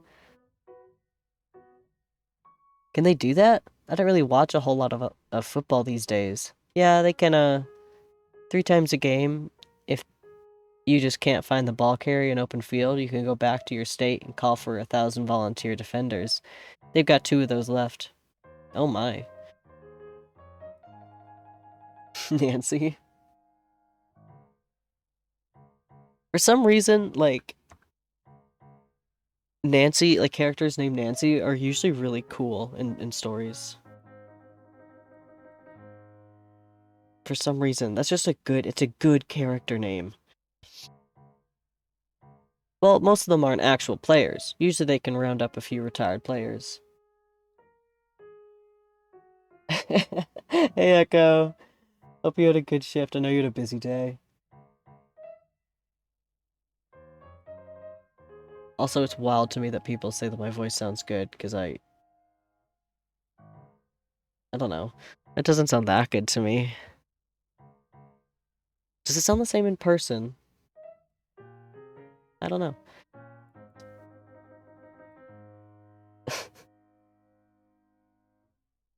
As... Yes. That's so fascinating. That's very good. That's very good. It sounds not squeaky, but like... Right now it's a little raspy because I've been talking for 2 hours straight. I'm getting used to it. I'm not used to it yet. But like since I started streaming, you've been saying I have a good voice, and that's so weird to me. Even before I streamed, I know people have told me I had a good voice.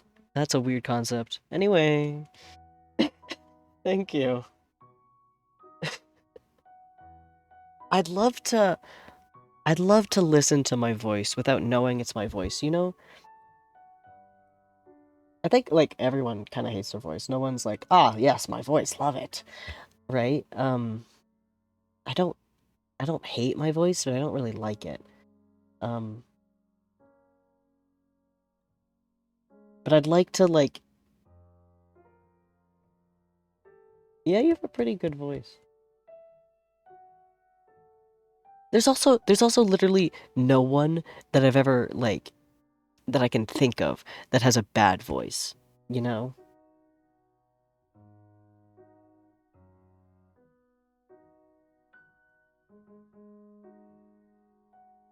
I can't think of anyone personally that like has like a bad voice just because of their voice. That's fair. I'm sure there's people if I heard their voice, I wouldn't like it because I don't like the person, but there's not like a voice that I can picture that I don't like.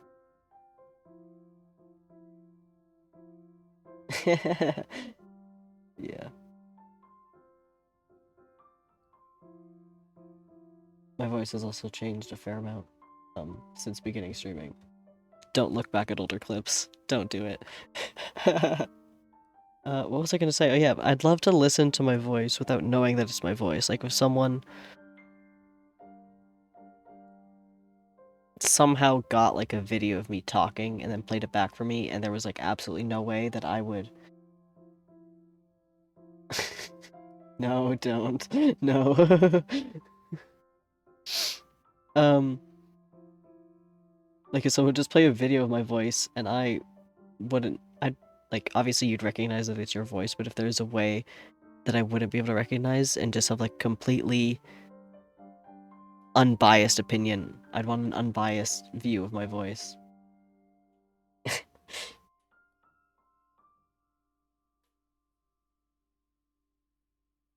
Yeah, that's something totally different.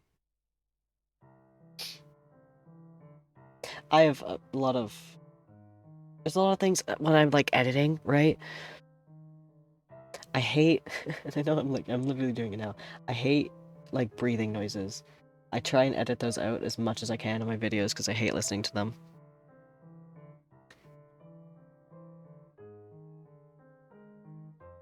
I don't think I have a list, but obviously I mean you've listened to me read this for 2 hours. I've messed up on a couple words here and there.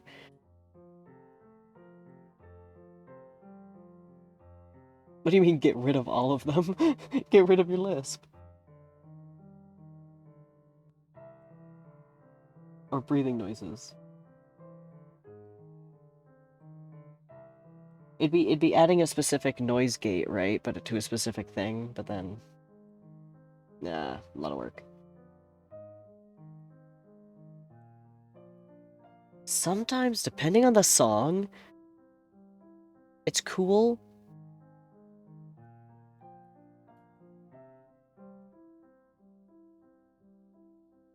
But like, I don't know. For my videos, I don't like some like really loud breathing.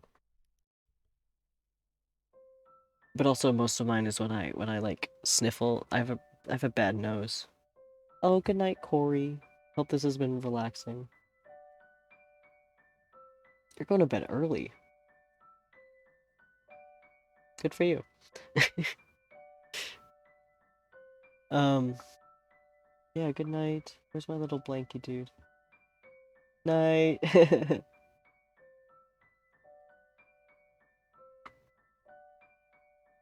uh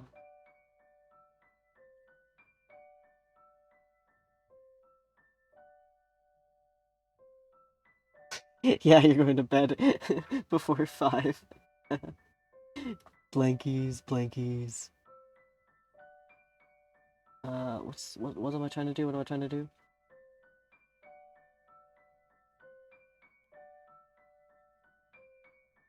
There it is. Thank you.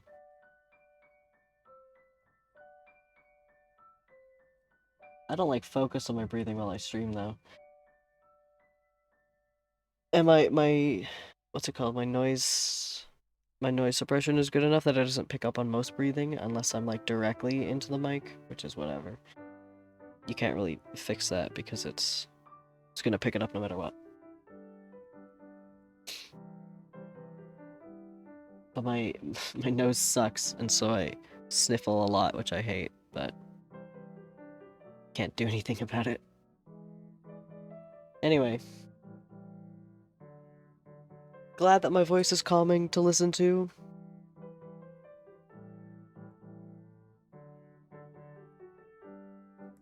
Because it would really suck if my voice was gross, and I guess that's my whole stream.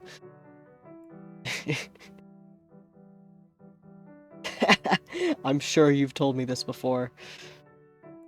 I think you've told me to replace my nose once.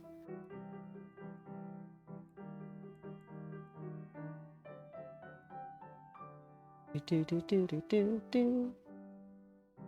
Do do do do do do. Okay. Yeah, actually, I'm just Voldemort. I lied to you all. I'm just Voldemort. Well, yeah, I don't like my nose. I'm fine with how my nose looks. Let's get this clear. I'm fine with how my nose looks. I have a lot of internal nose issues. I don't like it.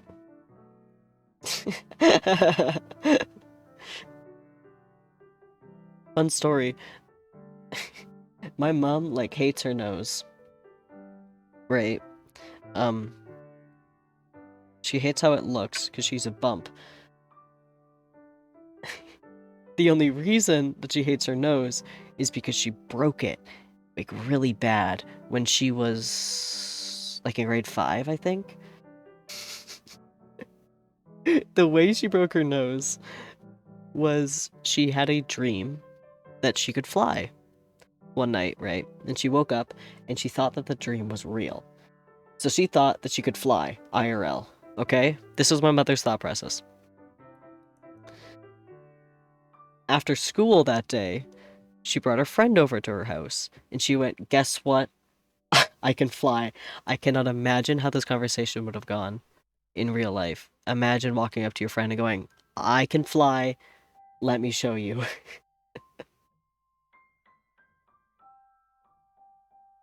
Oh yeah, well like she got it fixed. It's nothing.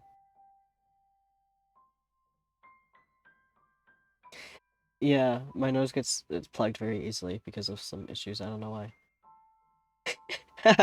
Yeah, it's my mother's story. Oh, lovely. And so she brought her friend over to her house. They went to the basement. Unfinished basement, right?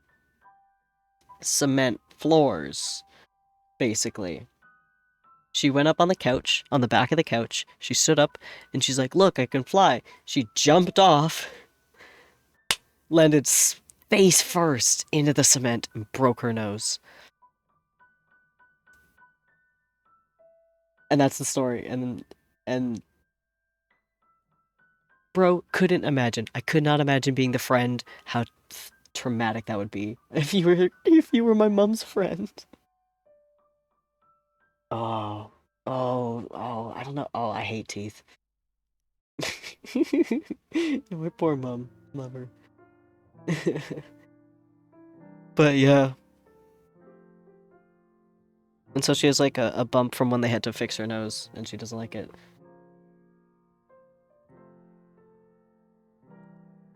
Yeah.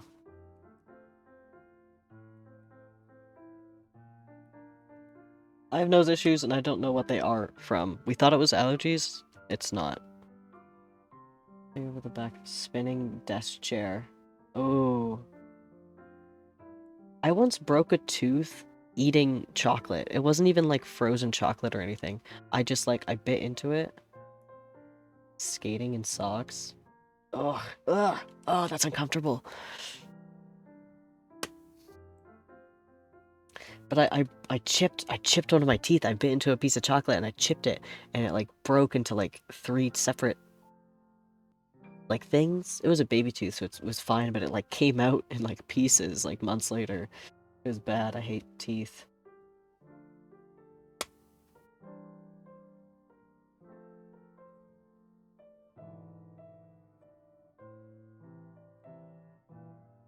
I didn't get injured that much as a kid, which is good. I'm very cautious. Did both of you and your brother break your front teeth? That's funny. Hold on.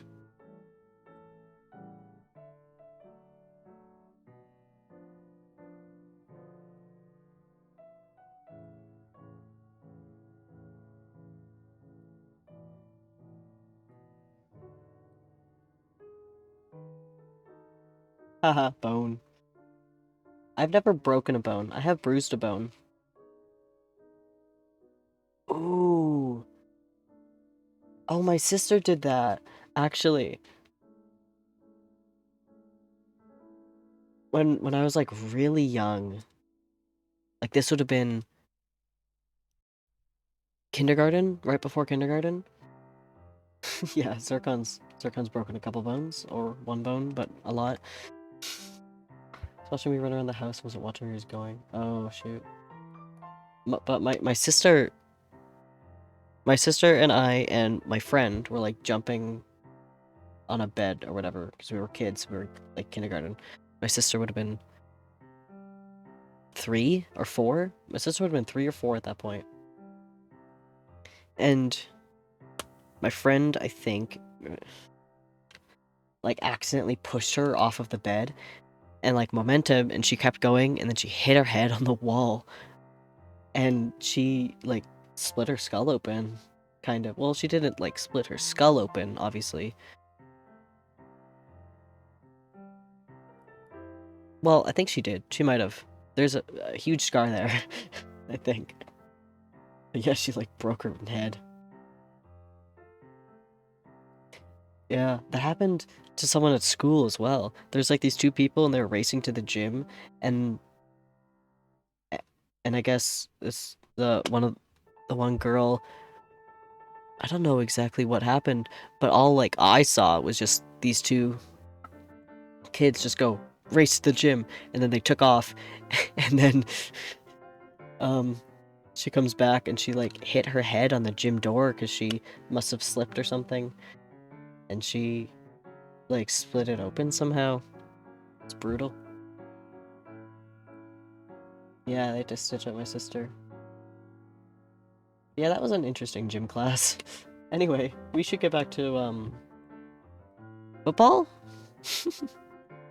Nancy and her football.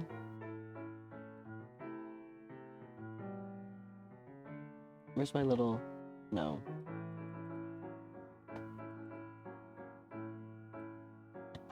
There it is.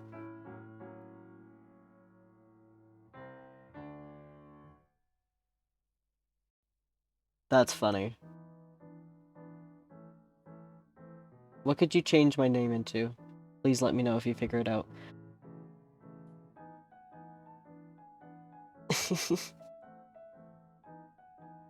We'll probably just finish this chapter. It's fairly long. We're not gonna finish the whole story today, which is fine.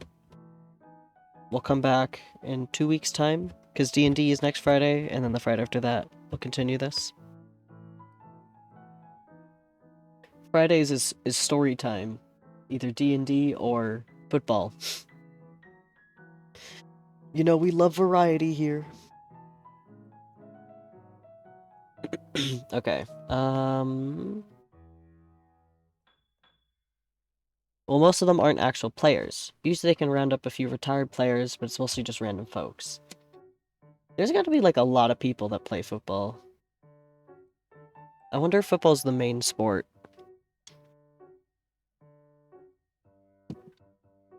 Or if it's just the sport we're focusing on for this story. The volunteers are basically just eyes and ears. More often than not, they won't try and make the tackle themselves. Oh, you know what? I went on one of those volunteer plays one time. That must have been... Oh my gosh.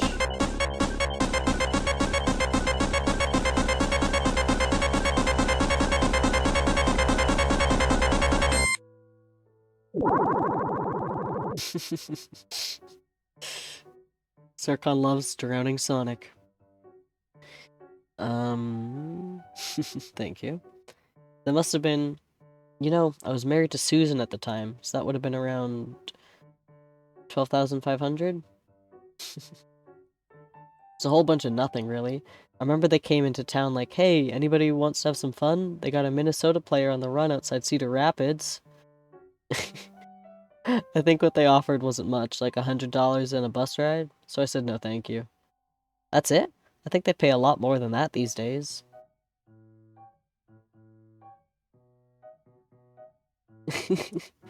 Gotta get your Sonic drowning fix. Well, I should have taken it, because you know what happened is, next day, county clerk shows up here in person, slaps an envelope right here on the bar, says, Henry, I'm so sorry to do this, but here's a summons to dress for Iowa and report to Cedar Rapids. So I head out there, mostly just wander around Lynn County with a flashlight, no idea what I was doing. Never saw the fella who had the ball. I guess I caught him in a cornfield somewhere. Well, that's a shame. What I think is, if there's so little interest in the game that you need to be sending out summons, you shouldn't be sending out summons. I know it. I know it. I remember one time I ran into a volunteer tackler and he just asked for my autograph. Ha! You signed it for him? I said, sure. What the hell? Why not, you know? Ha! Where is this? Tired backfield? Okay. Let me see what's on. I think Judge Mathis comes on at 8. Oh, I love him. Oh yeah, I like him a lot. He's my favorite out of all the Judge shows. You sure you want to stay put here with everyone after you? Not that I'm not happy to have the company. Nah, I like where I am on the field right now. They're expecting me to move right now, so I'm just gonna sit here and sip a beer. And then around midnight, when they expect me to stay put, I'll move. I'll move out. Which way you headed? Straight east? Well, come on, I'm not gonna tell you that. I've known you about half an hour. Ah, okay. Fair is fair is fair. Don't mean to be standoffish, I'm sure you're fine. But next thing you know, tomorrow you could be making friends with someone from Iowa just as easy as you're making friends with me right now. You sure we haven't met before? Well, I don't know. Have we? That's a weird concept. You'd meet so many people if you lived forever. You know what they were saying the other day on the news is, if you were born in 2000s, you've been around for about 5 million days, I think it was. So even if you just met one new person per week, you can meet 1 million people, or something like that. I'm not sure what kind of math, I'm not some kind of math whiz. The point is, by now you could have met just about everybody in Nebraska by now. I think I heard that. I've been teammates with a few folks who'd actually keep a diary of everyone they've ever met. Wish you had an R to work with? What does that mean?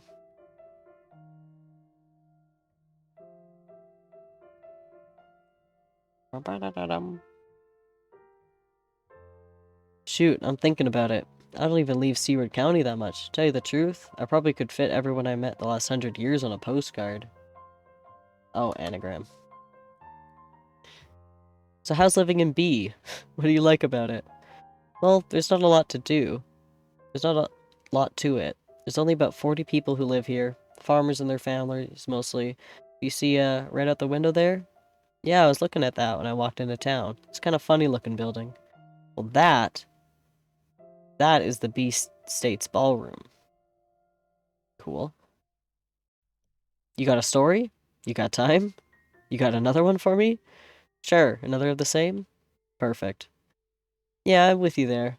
When the rep comes up by, he's always trying to sell me on one of these. I don't know, these beers with chocolate and grapefruit and all of the flavors. Well, hell, I'm not trying to drink my dinner. I know that much. I know that much. Thank you, sir. Well, so, I don't know if you remember the WPA, but it was a big work project put on by the government to give people jobs during the Great Depression. They'd go around and build parks and roads and who knows what else. All kinds of things. I remember that. It was a little before my time, but I remember my dad used to talk about it. He didn't think too much of it. He called it, what did he call it? Oh, he said the WPA stand for Whistle, Piss, and Argue. I've never heard that one, but yeah. I know some folks who weren't really fans of it. Whistle, piss, and argue. But no, I think it was a really good thing around here. So there was a bunch of Polish people living here in the 1930s. One of them was Vlad Sobotka. He was an architect in charge of the WPA project to build sidewalks in town here. And he and his men did a real good job. A lot of the sidewalks are still in place, probably because they aren't used very often. Yeah, come to think of it, I don't walk on the sidewalks to get here. I just walk down the middle of the street.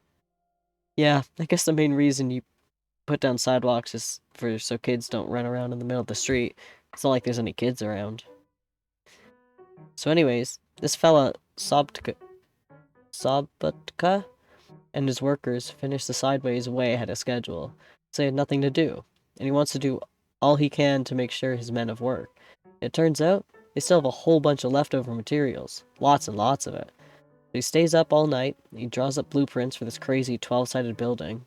He drew it up all in one night? I think so. I have no idea how he came up with the idea. Maybe he saw a building like that before or something, but I don't know. I mean, he was just some guy in the 1930s Nebraska. There wasn't a lot to look at for, inspiration. I honestly think he just made it up out of nowhere. That's what caught my eye about it. It almost looks like some kind of weird spaceship in the middle of this little town. What is this? Kind of does a little bit. And what's the real wild thing about it is that they built the whole thing in a couple of weeks using nothing but sidewalk materials. The whole thing? Yeah, because when you lay down a sidewalk, you've got to have a wooden planks on the side to kind of mold it in. And you pour in the concrete. So the whole thing is nothing but a bit of wood and a lot of sidewalk concrete. Just anagramming. So it's a whole building made of sidewalk. Whole building, yeah.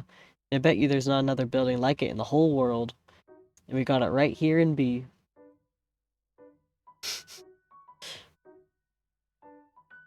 You could share the perfect ones if you want.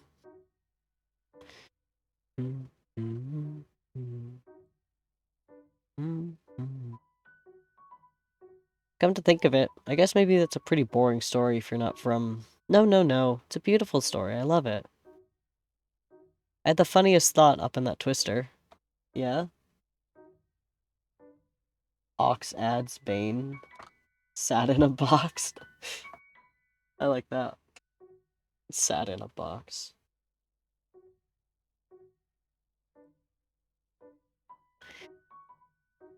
I was thinking, I have no idea where this thing is going to throw me, but I know I'm going to land on top of a story. Yeah, the X isn't helping. I wonder if there is a single place in the whole world that's never had a story. I bet not. I just about guarantee you there's no place like that in America.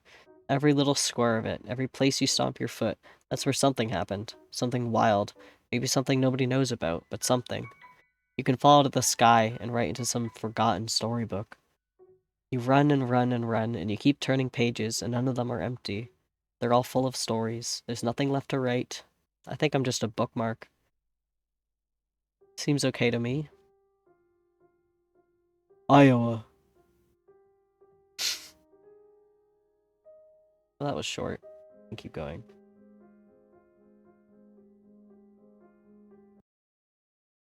Why do I have so many Discord? Oh.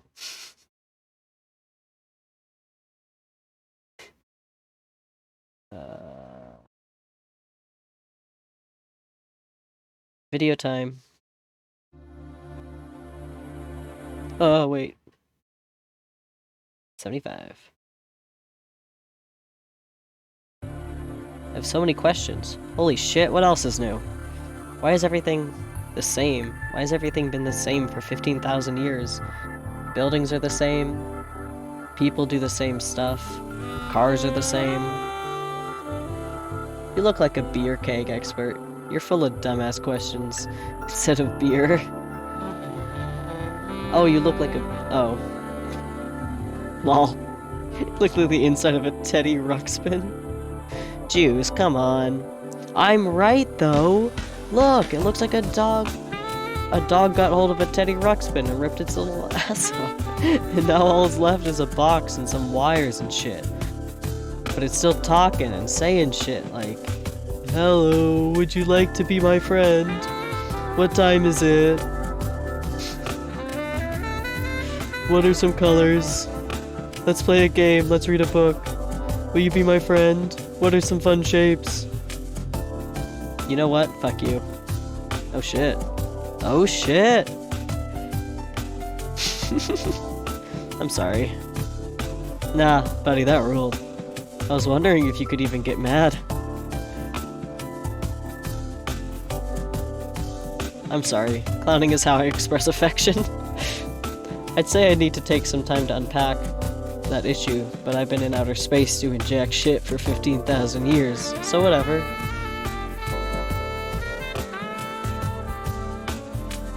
Is that the first time you've ever been mad? Yeah, I guess so. How did it feel? Mad? Lol. Alright, okay, so let's all do this. 9, you got some new feelings, take a breather, and process them. And then later, I promise, I'll be here to answer your questions. In the meantime, Juice, maybe you could put on something light for us? Okay.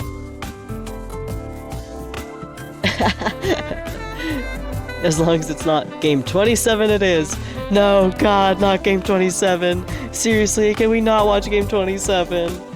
Just for a little bit, I promise. It is just the book. This game is trash. I hate it, I hate it, I hate it, I hate it. Hate it. I know. It's weird to swear. Come on, we're gonna take the scenic route. Here we go, through the mountains. Whee! Come on, don't play with your food. Lol, here goes the airplane. Whoosh! Roger, ground control, requesting permission to land at the funniest game in the history of Earth.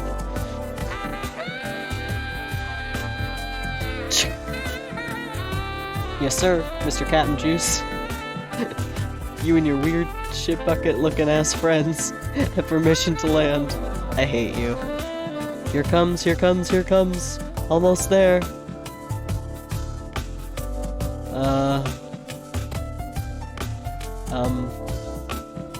What is... You know what? Never mind. Never mind.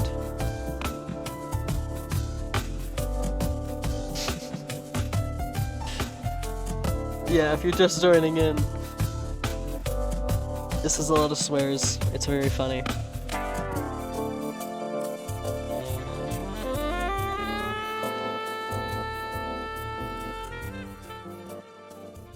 If you don't know, I don't swear, like, ever. It's just not my vocabulary, but, like...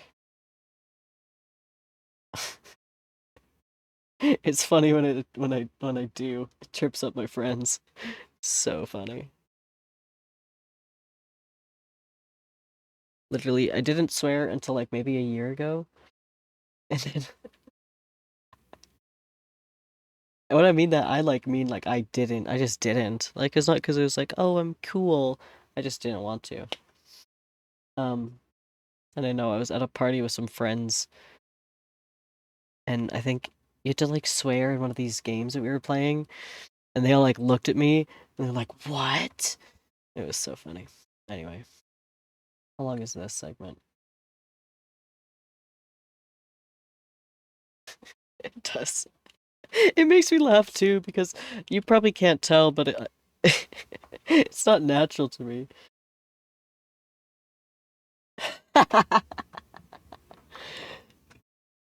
Robotics wasn't even what I was talking about originally. When did I swear in the robotics room?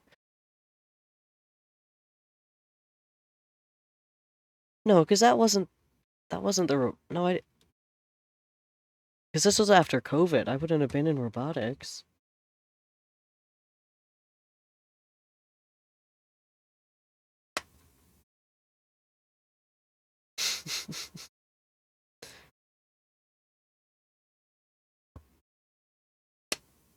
No, that was after, because it was a year ago. We were in lockdown. Because I remember texting the group chat about it, and I was like, I don't know why I don't swear. It's kind of weird that I don't. Oh, hi, Dawson. Thank you. Anyway, swearing is not natural to me, and every time I come upon it in this story, I have to take a mental breather. You probably can't. I don't know if you can tell. Anyway. I know I said I was gonna stop, but it's so entertaining. And now we get to see a bunch of juice lines. I love juice. Some of the robotics are mentioned. Oh yeah, yeah, okay. That's true. The thing about this game is you don't really watch it, okay? Because it's usually there's not any action in the traditional sense. It's like watching a galaxy form in some far-off nebula. There are a million things to study, but things evolve far too slowly to count as action on a scale of time. You could watch it for a week straight and realize that the whole time nothing resembling football actually happened. But you don't feel cheated. And why would you? How could you see this and feel cheated? Oh, look at you. You're using apostrophes. You're punctuating. Well, this is special to me. Still not capitalizing. I feel like I'm one of the only true appreciators of this game, and the duty of introducing someone to it is one I take very seriously. If I could put a tux on, I would. I don't know what I'm looking at.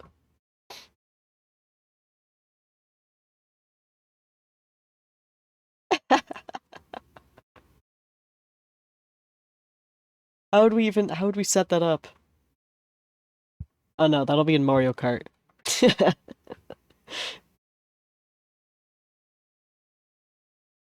There are a lot of different ways to behold this game. I like to think of it as a rainbow of failed ideas. Some of these terrible ideas collapsed on themselves and disappeared. Some of these terrible ideas interacted with each other in any number of different ways. And some of these terrible ideas swallowed other, less terrible ideas whole. We don't have the details of how, exactly, all of this came to be. There are some things we know, and there's a lot of very safe guesses and projections. One thing we do know is that this was once an NFL game between the Denver Broncos and Pittsburgh Steelers. It almost certainly started in the 21st century, probably the 2080s or 2090s. Over the next 15,000 years, the two-team system faded away.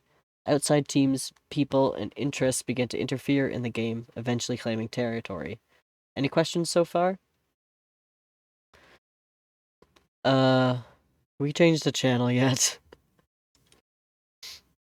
People accurate as of July. No. The game is divided into 58 territories. The Broncos and Steelers each have their own territory. Territory 1 is claimed by the Broncos, who have refused to participate in any of this evolution.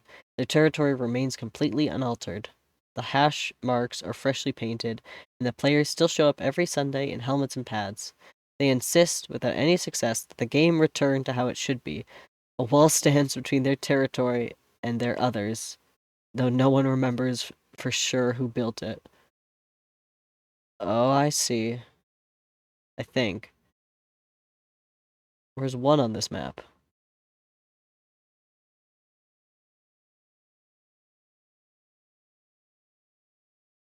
So they turned a football field into a bunch of... Okay. The Steelers exist, but barely. Their territory, which once covered half the field, is now reduced to a single tiny corner. They would have disappeared from the field entirely were it not from the Broncos, who leveraged whatever political power they had to ensure their opponent was still in the game. That's funny. There's one Steelers player who still comes back every 500 years or so. They call him the last Steeler. He just kind of drags a stool up there and sits there for an afternoon and then leaves. I can tell why Juice likes this. This is funny. Man's just in a stool. Nothing much else for him to do up in that corner, really. Thanks to all the development, he can't even see half the field. I guess he just feels like he should make an appearance now and then. Territories 8, 9, 10, and 11 were plotted out as an attempt to connect the Steelers and Broncos so they could still actually play some kind of traditional football game. But rules on top of rules on top of rules made that impossible. I'm not understanding how... Don't encourage him. No, no, no, no, no. It's okay. How can I help you? A dead axe snob. Okay, well, I don't understand how an NFL game went from that to this. This started as a standard NFL game with 15-minute quarters and everything, right? Yes, and the general consensus is that someone flipped some kind of switch in the rule book. At this point in the NFL was about 150 years old, and over the years the rule book got larger and larger and became bloated with endless addendums or conditions. Some were added to try and make the game more exciting, and others were added because a particular team or owner insisted, and in a lot of cases they kept adding rules to properly define a certain element of the game. For example, how do you know if a player has control of the ball?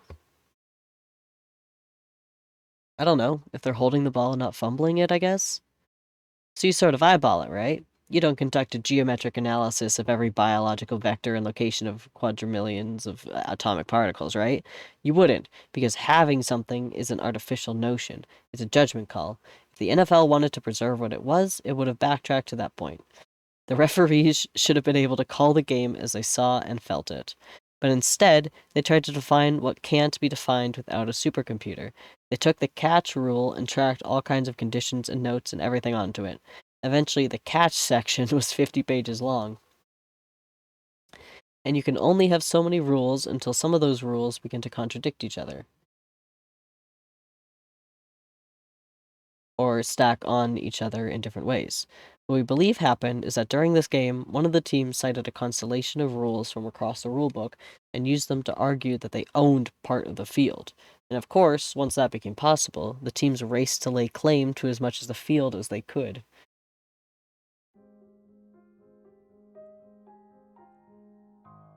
This is quite something. But now there are 58 teams, not 2. Yep, before long, individual players found that they could also present legal arguments for splitting off into their own factions. For one reason or another, some of them did. There were 4 teams, then 7, then 25. At one point, there were as many as 100. Some of those territories consolidated, and now there are 58. Territories 8 through 11 were originally one unified territory. A bureaucratic tug-of-war splintered them into narrow lanes, which were then further carved apart by interests that had nothing to do with a football game. You can see the remnants of a baseball diamond they once tried to build. Territory 13. Hi, Ox, how are you? We're reading a story. About football? Territory 13 is now home to some storage units. Territory 11 is the 49ers' attempt, at some point in the 67th century, to insert themselves as a third team. It's unclear why or what benefit it could have served them. It has been lost to history. It's fair. This is a relaxing stream, so you can just chill. Territories 8, 9, and 10 are home to some housing units. These are mostly just rented out of towners and whatnot. There's just straight up houses on this football field. Okay. No one said you had to make an anagram. So this part has nothing to do with football. Nah, not really. I mean, they didn't have a lot of trouble filling it up. People dig the novelty of spending the night in the middle of an NFL game. But tenants' rights do give them authority to make a play on the ball or something. I wonder what for. If they did get the ball, what would they do with it? That's a good question. Probably could try to score in the Broncos or Steelers end zones, but the officials most likely wouldn't give them the points. Hard to know, really. They could also try and score one of the alternate end zones. See those? That's an end zone. I was going to ask about those. Well, those were acquired by players who deserted from the old rosters who insisted on playing their own game inside a game. They thought it was hopeless to try to score as the game was originally drawn up, but they still wanted to play. So they did their best to grab a little land for this is so fucking dumb, their own end zones. But they couldn't acquire any territory in between them, and those territories don't like playing stomping around the fields. So that game's kind of not feasible these days, especially because they moved the Bojangles. Now Bojangles is right in the way. There's just a restaurant in the middle of our football field. This is fine. Whoa. I know! I thought it was crazy too. Bojangles is primarily a southern chain. I never thought it would expand to Colorado. I firmly believe that on a long enough scale of time, we could see a Kroger in Oregon. Corrigan. Never mind. I'm gonna crash into the next asteroid I see. So, where's the ball? Well, that's the big question. Thanks to the tracking system, we know that the ball is still somewhere on the field, but precise tracking was disabled thousands of years ago. There are plenty of places for it to hide, and there are about 100 permanent residents on this field. One of them should have stumbled upon it by now. I think someone has the world's best hiding place and isn't saying a damn thing. To be honest, though, most of these territories don't even care where the ball is. For the most part, they... Wait, this is... I don't understand why people would acquire territories in this field if they don't even want to play. If a piece of property is valuable to someone, it's valuable to everyone. A lot of these territories are held by people holding out for a deal. Could be money, could be anything else. See Territory 56? Thousands of years ago, it was far larger and more valuable territory. It was once the only access point connecting Territory 17 and Territory 104, which no longer exists. That territory was claimed by a contingent of fans who determined that brown mustard be provided in the concession areas, so people still go to this game? Oh, for sure they do. They don't pack it like they used to, but 75,000 people bought a ticket for this game back in 2080 or whatever. The stadium's generous re-entry policy lets them come and go. At any given time, there's probably 1,000 people in the... Oh, come on, don't tell me that. You didn't know that? People sit in the stands and watch this? This fucking crap? This garbage dump where nothing fucking ever happens? Oh yeah, Broncos fans are crazy. So anyways, the fans are like, we've got the most crucial territory on the field. Give us some damn brown mustard or else. And stadium management came back with, we're always looking to give our fans the best fan experience, but unfortunately our vendors, whatever. So they're like, fuck it, and made a lake out of it. That moment heavily influenced the geopolitical climate of Sports Authority Field at Mile High for centuries. Indeed, it... Is that a statue of Sir Walter Raleigh? There he is. Yeah. Why? Is there any explanation you could possibly find satisfactory?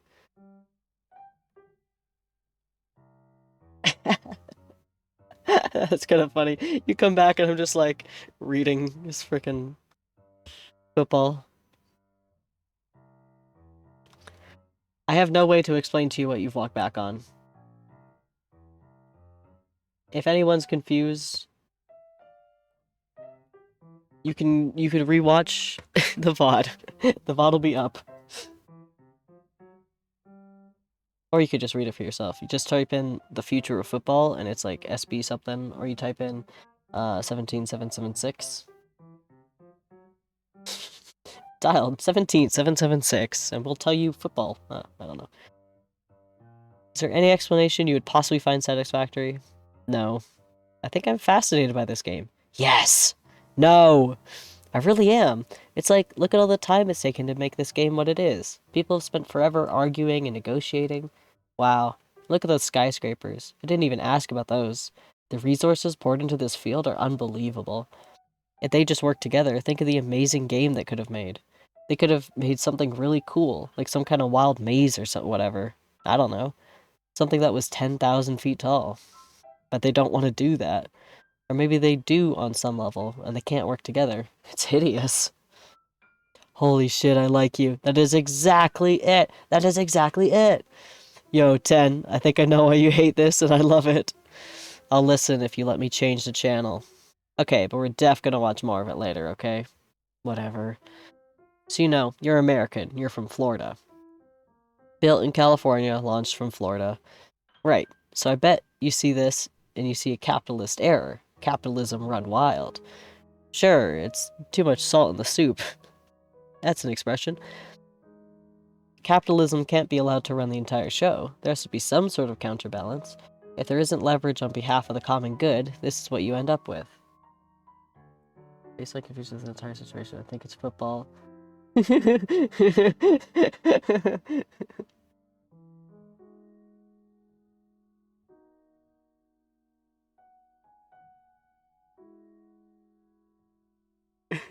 That's a good way of describing this. This whole story is just football, but we don't really know any of those. It's a good way of describing it. I don't know what hurt. You just keyboard smashed.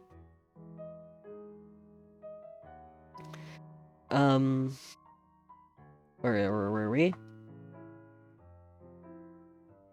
It's a fascinating story, though. You gotta be...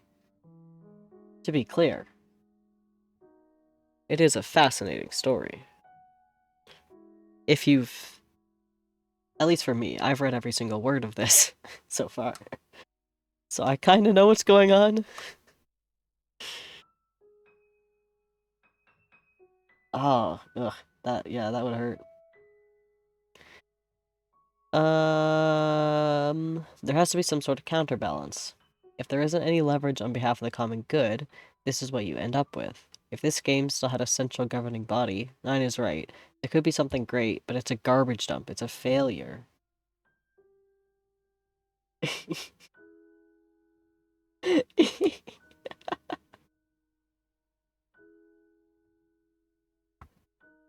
Yeah, how is this for listening, for knowing when I'm... I take breaks when I'm talking by myself to think. When I'm reading, I think I go very much faster. That's what I've learned this stream, I think. You also can't see my mouse, which doesn't help. Would making my mouse help? Apples. Oh.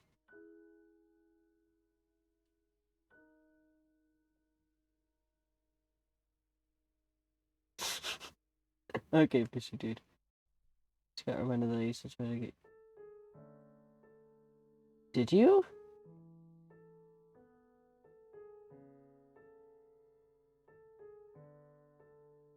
I don't remember that.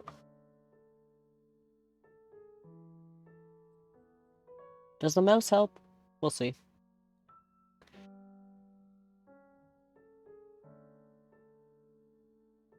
And by that you mean like first started. What scared you? This isn't a horror story, this is a football story. uh...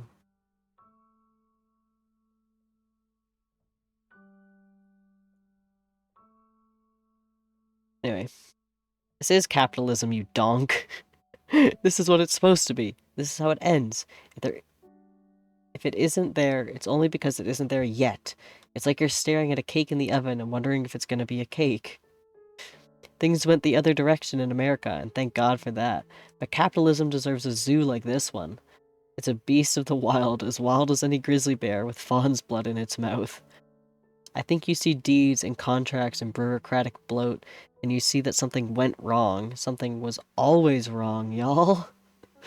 I love it. I love to watch it in a zoo where it can't hurt me. Oh, I love juice.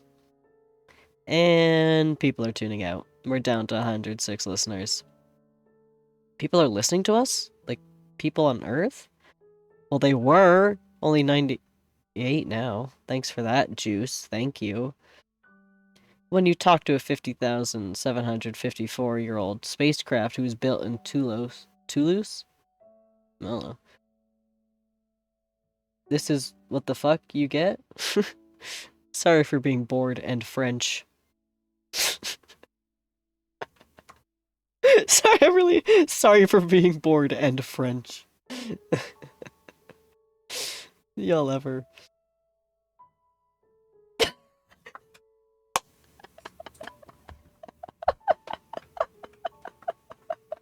Some crimes can never be forgiven. Dawson! Sorry, I forgot that people tune in the middle of this. So, I think this is where we're gonna stop. I'll recap the story for you. These three, right? Green is called 10. Red is 9. Yellow is Juice. They're all spaceships. Oh, that's kind of funny.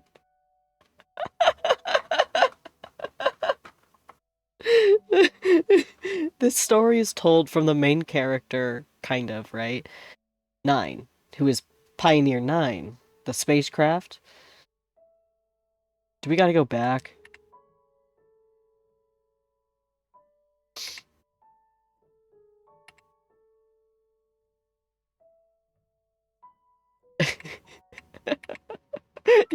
And they are tuning in to these different football channels throughout the years, basically. Right? That's all that this is, really.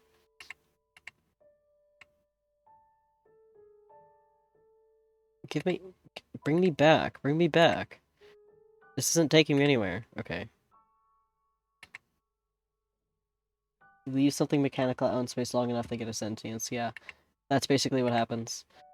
So in this story, right? It's the year oh, whoops. It's the year 17,776.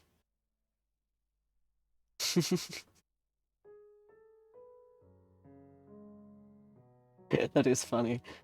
Because if you put caps lock on and then go shift. Where were we? We are at I think we're somewhere in here, weren't we? Denver, Colorado, maybe? I think we're on chapter 10. Hi again, stranger. Are you lost? So this is us. This is 9. This is Pioneer 9, right?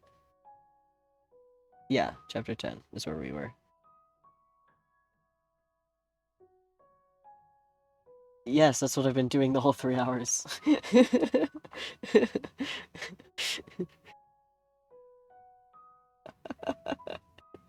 If you ever need something to listen to go to bed, you can always just tune this on. That's kind of what this stream was meant to be. It's a storytime stream. What did you think when the title says bedtime stream? Bedtime stories. Yeah, and mini breaks to give my voice a little rest. Because reading takes a lot more out of my voice than talking for some reason.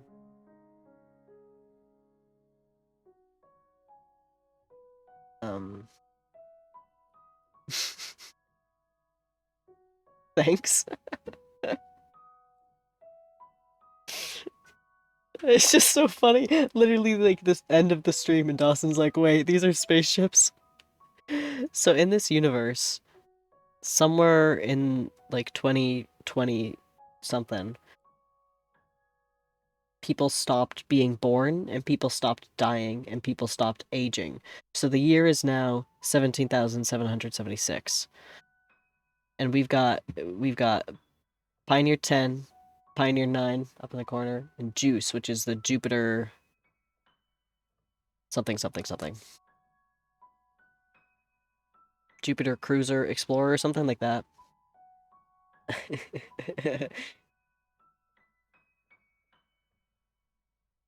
Is the yellow. He's probably the best character. And they're tuning into random football events because they're bored and they've gained sentience out in space. Character bias or regular voice is what you use for 9. Oh, yeah, fair. You thought it was O.J. Simpson!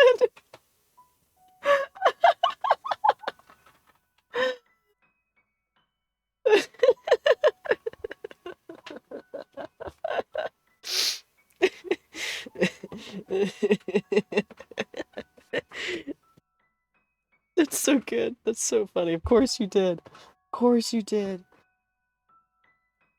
Oh.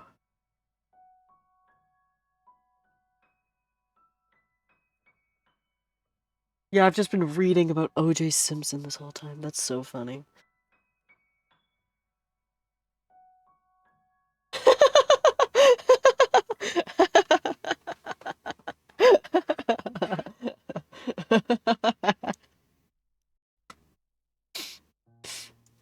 This would be so funny if we weren't this. No, the author is John Bowes.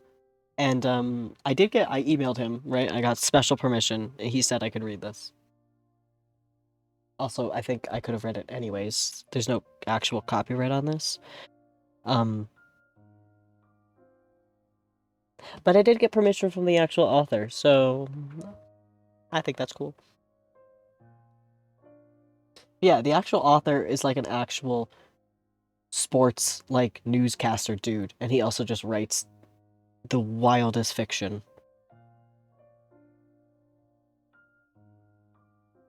So yeah, we finished chapter 10. Yeah, it's an article, right?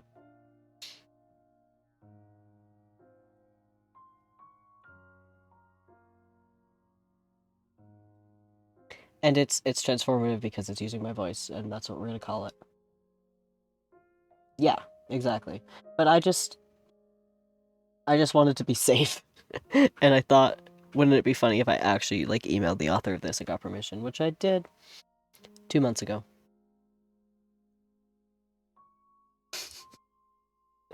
Yeah, it's just spaceships that have gained sentience and are watching humanity be immortal and play football for thousands upon thousands of years. Anyway, that will be the stream. I have to pee. I've been drinking a lot of water during this because it's reading, and I have to use the bathroom.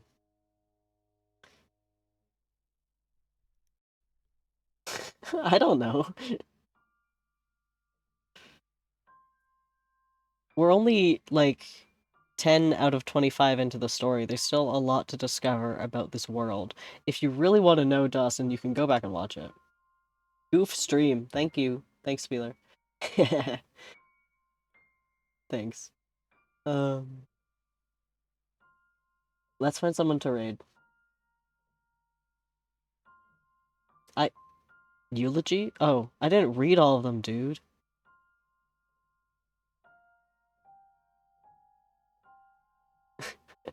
It's fine if you fell asleep. My voice is calming. This is meant to be a bedtime story stream. I'm okay with that.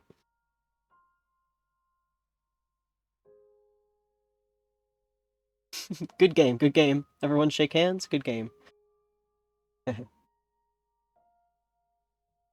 um, Zircon, what?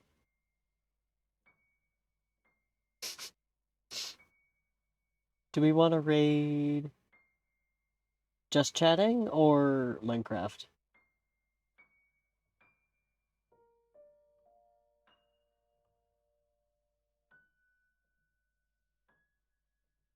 Did they talk about? I feel like there was a line about maybe video games Among Us.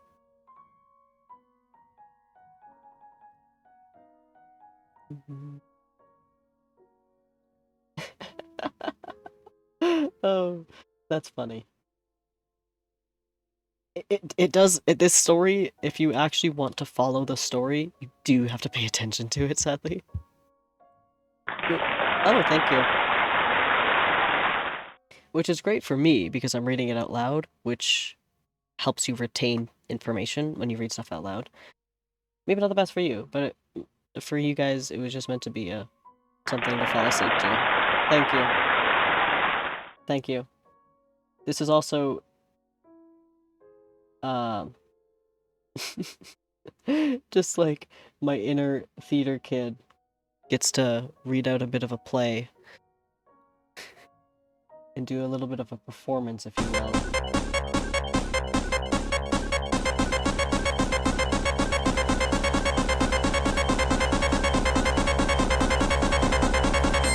Beautiful.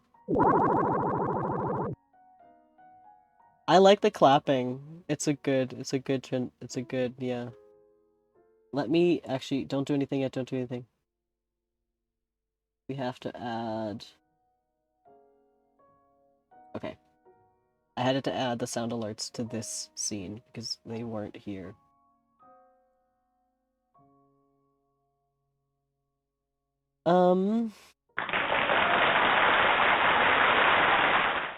Thank you for the applause. But yes, that'll be the end of the stream. If you're not already following, and you've made it this far, you should follow.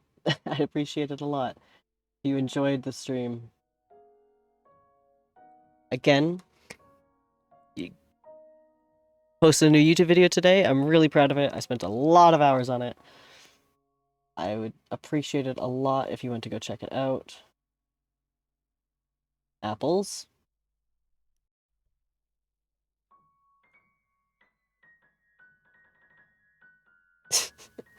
Thank you, Fishy Dude. Words of wisdom.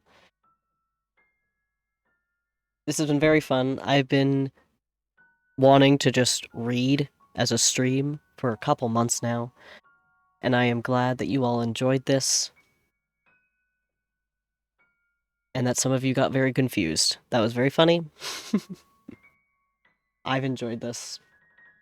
Thank you for all the kind words, and thank you for the support so far on the YouTube video. It's been crazy, but still, follow me here, follow me on Twitter and YouTube, because I do other stuff there. Thank you for the applause. I'm gonna run the raid command.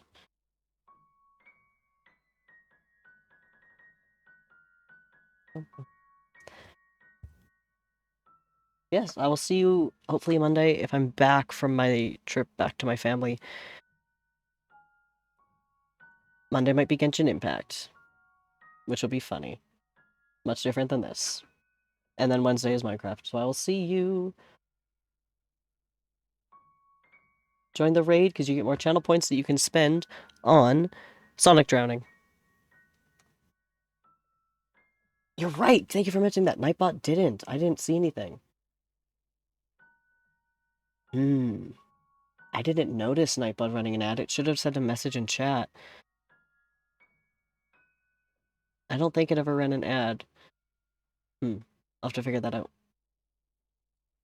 Yes, hope you'll have a good night's sleep. If you're going to bed. If not, have a good night. Or day, or wherever you are.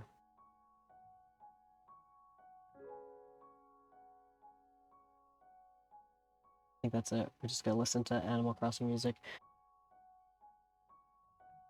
We'll finish the story in a couple weeks. It'll be a good series. Thank you. I hope everyone has a good sleep.